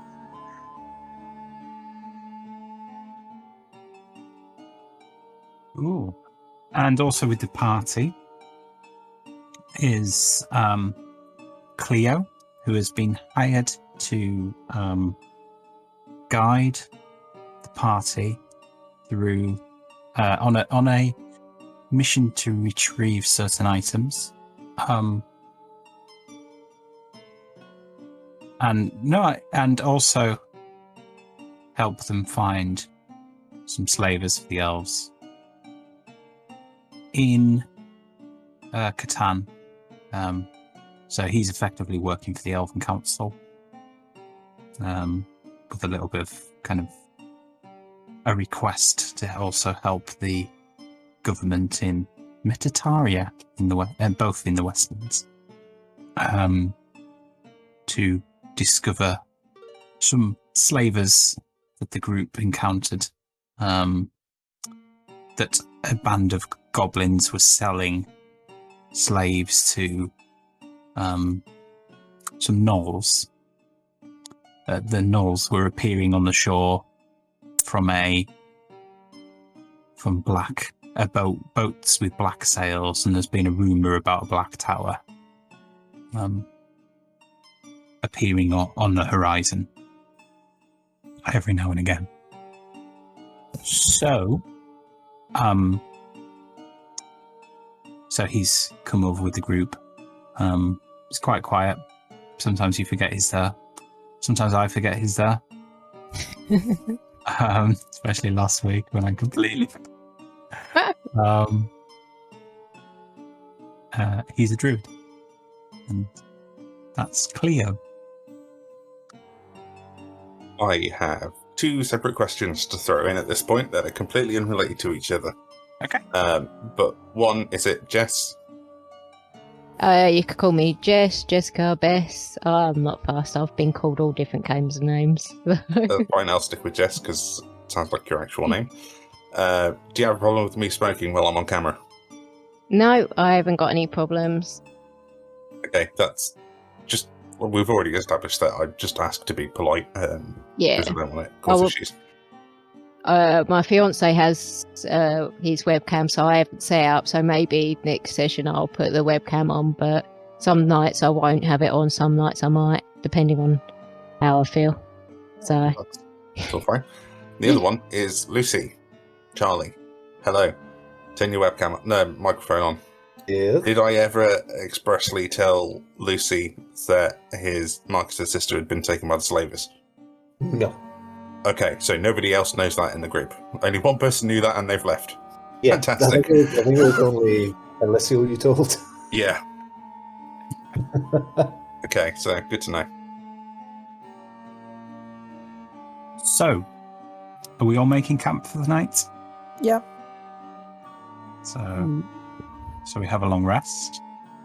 Oh! Could I possibly have a conversation with Lucy? If Lucy's willing. Yeah, obviously. I'm not just going to... Talk at him. Yeah, I'm not just going to talk. Hey, Lucy. Yeah? Go for a walk. Why do you look at me like I'm about to murder you? Just can we go for a walk? Generally, you are. No! Okay, fine. And keep it down, whatever you end up doing. If you hit me, I'm going to hit back. Just... Firstly, Marcus, no. Lucy, why does everybody always think I'm going to hit them? Anyway, can we take a walk? Okay, lead the way, Punchy. Once we're away from the group, So, this deal with the monastery, and me always wanting to find out more. Hmm. So, the reason I was so excited when I saw my religious symbol at your mother's is not really having to see it often, but was kind of hoping that you would have more information of what's happening to our people. The leader of our monastery has kind of been turning people into mindless beings. So just a FYI, that's kind of what we're going into. So that's your excuse? Yes. I just thought you were reckless. You're mindless. There it is. Out of character, I would like to point out that you didn't think to mention this when Marcus's hometown was overrun with zombies. Also, that's metagaming now. So I will just look at Lucy like, you know what? Whatever you do with your religion, your business. Okay. You know what? Forget that I was trying to have a conversation with you, and he'll walk away. So just on Marcus's point, I would have said the situations were different enough. It was me out of character, making. Yeah. Just for Jim's benefit. Just on his point,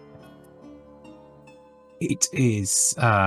Yin would have thought that the scenarios were different enough not to mention it.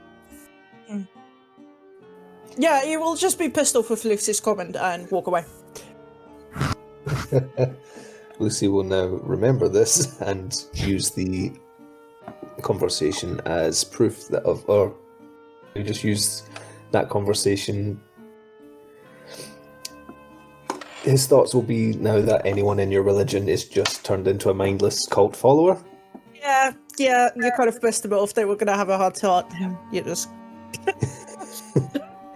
I will say Lucy is not religious at all. So that route wouldn't have worked. Oh, God. He'll just wander. I'll just take a walk, like, away from the group. And I'll head back. I just think that was an interesting comment from Charlie. Oh, Lucy not being religious at all. That's interesting. Oh, Varric, you were in the army, I take it. Yeah, a long time ago. It was... Just the army, or was it more the navy? Or No, the army. I was frontline support, in a sense. Not front line, but while people were fighting, I was casting spells and stuff, giving them support. Artillery would be better, I suppose. I was a frontline fighter. I had a small unit command that didn't go very well. Turns out I don't make the best decisions, but hopefully we'll rectify that a bit. Might have to figure out some I don't know, combat moves, maneuvers. I'm more than willing to share anything I've learned my years on the war front. So I suppose always wanted to learn how to use magic as well, but I'm struggle to understand that a bit too much. Well, I think if it wasn't for the fact I could do it naturally and I kind of like arc my hands a bit, and lightning goes between my fingertips. If it weren't for that, I don't think I could do it. Show off.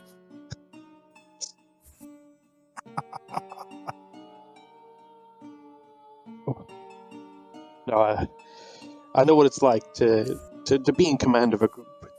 It's hard, and you have to make some tough calls sometimes. But things will work out. I'm sure we can figure something out. And I suppose it'd be a bit weird if your mushroom friend was in the military as well. That's been the last couple of months. That's traveling along, and we met quite recently, to be honest.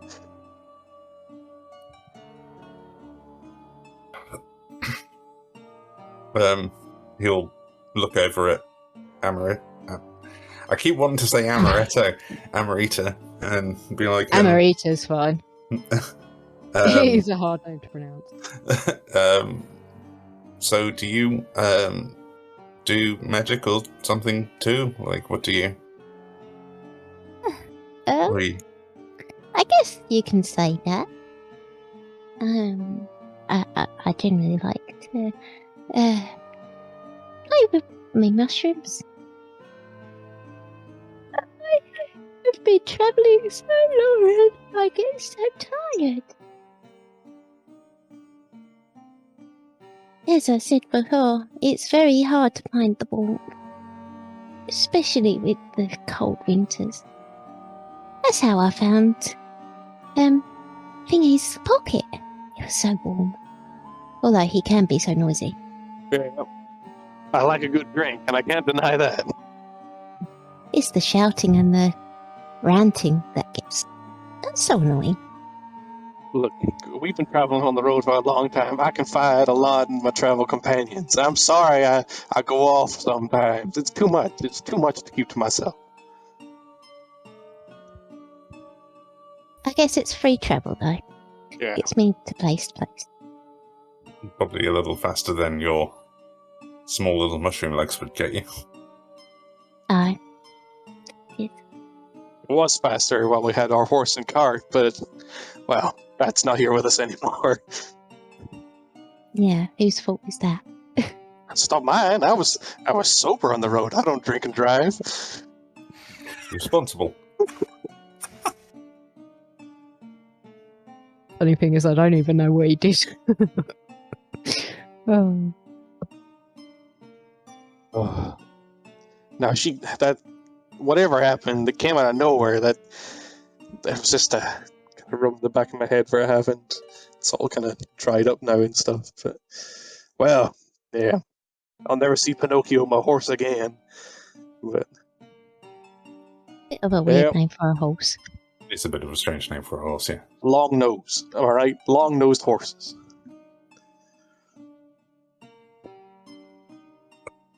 Okay, well, I'm going to go and get rest. Yeah, I'm a Um, bit tired too. Enjoy your drinking. And, Oh wow. and enjoy the warmth as well, Amarito. I will. And with that, she like digs a little hole right next to the fire, kind of the dirt going like slightly everywhere in the little, and then she just settles and goes to sleep. I'm just waiting for somebody to call her Di Serrano. It's hard enough to be like Amaretto.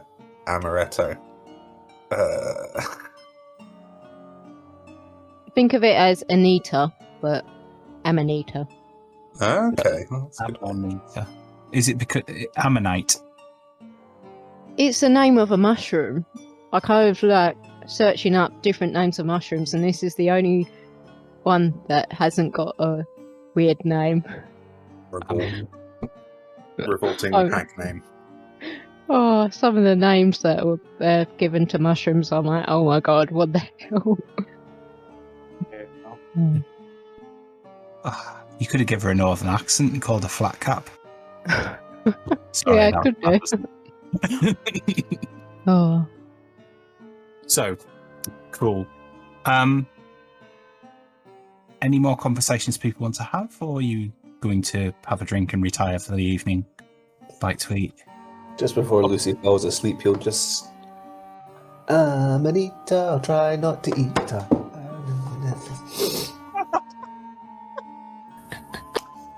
He's had a lot of that whiskey. No. Cool. So, just mark yourselves off a long rest. Not that you've done anything since the last one, really. Done quite a bit, just not any battles or anything. You've cast fly and stuff, haven't you? You wake up the next morning, have some breakfast. Guess Amanita has a little bit more of her carrot, and the other guys have some kind of ration packs that they got off the cook in the airship. Share some of that with Varric. Given I'm guessing some of his stuff got stolen. Most of my rations are probably on the horse. I wouldn't carry them directly with my pack. Pack's like specifically personal things and such. So got a bit of beef jerky, just a bit of jerky with me. That's about it. I can give you some rations if you want. Anything would be nice. Thanks. I can give you 10 portions. Go on, just have on you. Excellent. Thank you very much. Food is important. So you pack up all your stuff. It's probably a late morning you set off, probably about 10 o'clock. And you begin heading south. You pass the forest now, it's just open fields, and you are quite high up, and you kind of look down into the valley of the river. You see the river coming across from the west as you head south. And you kind of look forward to where the the road and the path of the river seem to meet. And you can start to see kind of wooden buildings begin to form and smoke rising up. You continue to head south along the road, and you begin to see farms,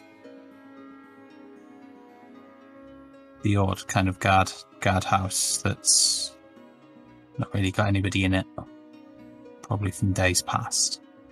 Little stone building on the side of the road. You see in the fields just kind of, they look like they've been recently ploughed. Mainly kind of either grass or recently ploughed, kind of ready for planting in spring.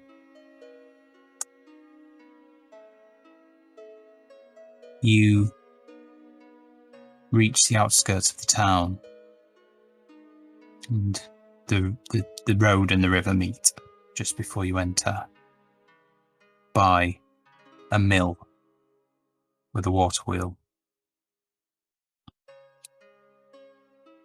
A little bit further on down the road,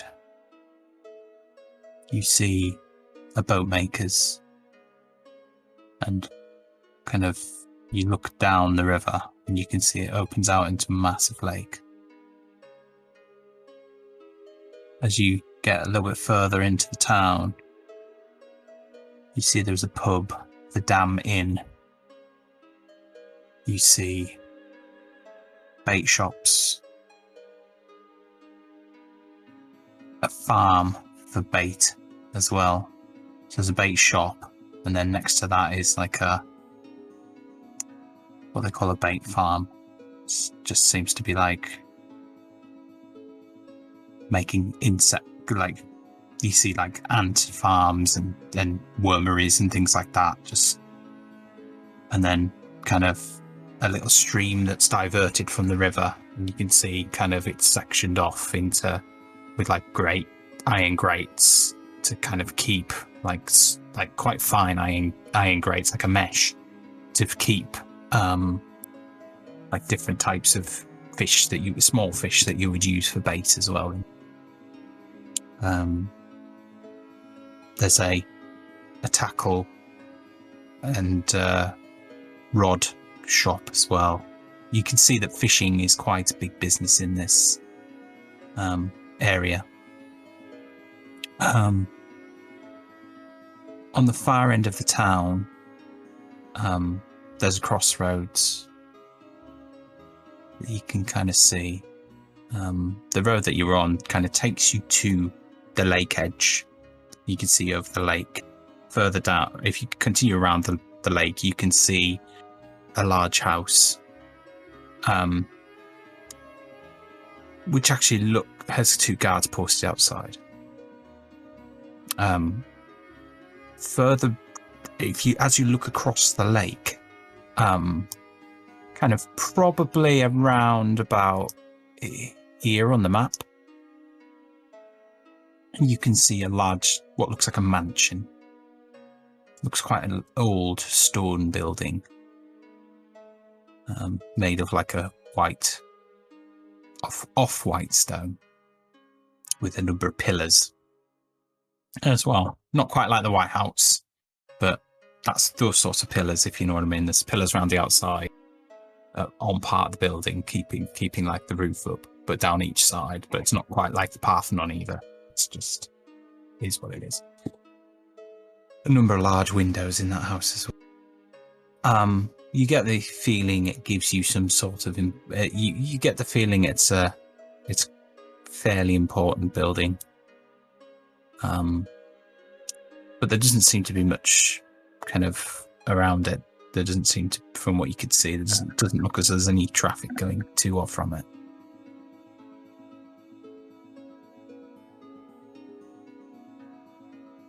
So,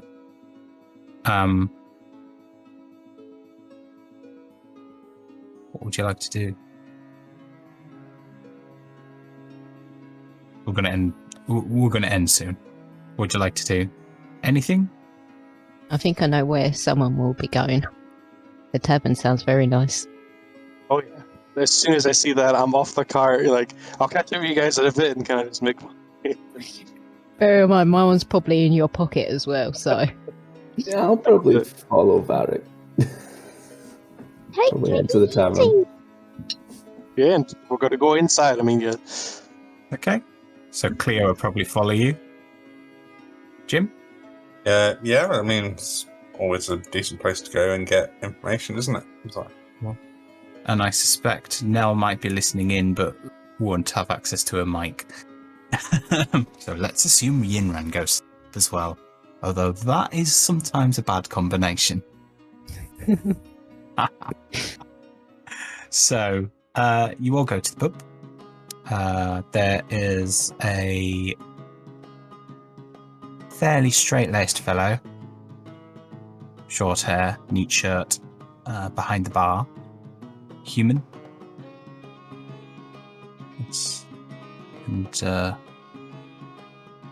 Hello, welcome to the Damn Inn. Damn name, if I do say so myself. Oh, it's after the dam, isn't it, that formed the lake? Oh, there's a dam up ahead, is there? Well, on the western coast of the lake, yes, there was once a river, or a couple of rivers, heading to the west coast. They'd both been dammed off and to create this river. You see, the town was a mess at one point, but the Baron, Erin, paid for the dam, and ever since the Erin's towns of Erin's Mouth and Erin's Key have thrived. Oh, well. Local Baron must be quite happy to help you guys out.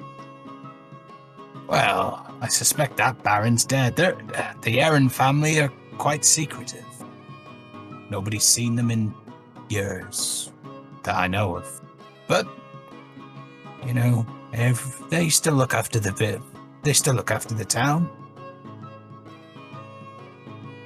But, yeah, it's a good place to live.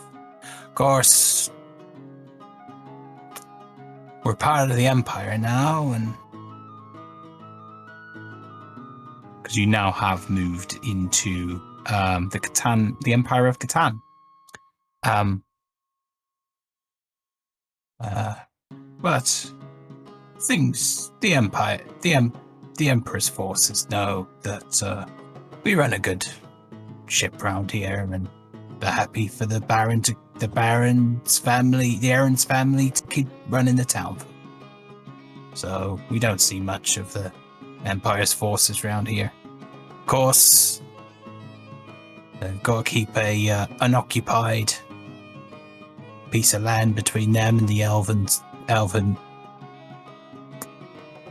realms. So, officially Erinski's not part of the Empire, but the Erins are still highly influential in that area. Anyway, can I interest you in a drink? What would you like? Yeah, a drink would be lovely. By the bottle, perhaps. Anyone else care to join me? What do you have? Well, we've got rum, whiskey, mead, ale, wine. You name it. I'll go for a mead. I think I'll join you on the mead. Fantastic. Jim? Have some water.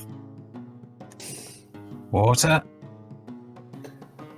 Are you getting anything for your mushroom friend? I could have whispered into the pocket. Amina, would you like anything to drink? Have whatever you want me to have. Another pint of mead. Oh my god. Oh no. Let's do this. Swimming. Yeah, okay. I like bath, that's it. Okay, so 2 pints for you. A pint for you, only points at Lucy. Water for you, and you, sir? He points at the elf. That Yinran? Yeah, I'm alright. I'll take a walk. Did you say there was a lake nearby? Like in the town? Yes. I'll take a wander off to the lake. Okay. And I'll cover this round, by the way, and I'll put money in for the stuff. Yes. And Him? Cleo will have a white wine. Wine? This is moon country, man. Yes, it is natural. It is made from natural products. It is as close to grapes as any other alcohol, really. But Mead's the only thing that you can find in nature. indeed, Hey. but it's a bit, how should I say, makes my stomach delicate. Gives you the shits. Right. Well, I know to stay clear away from that. A bottle of white wine for my good friend. And that's it. So, you all sit there having a drink. Amanita has her pint. People are looking at you a bit strange because there appears to be like you're using a mushroom as an umbrella in your drink. There's a you as you're sat there drinking, you gather that the Dam Inn is a family-run establishment. The gentleman that is running it, his daughter, Tessa, is serving. And,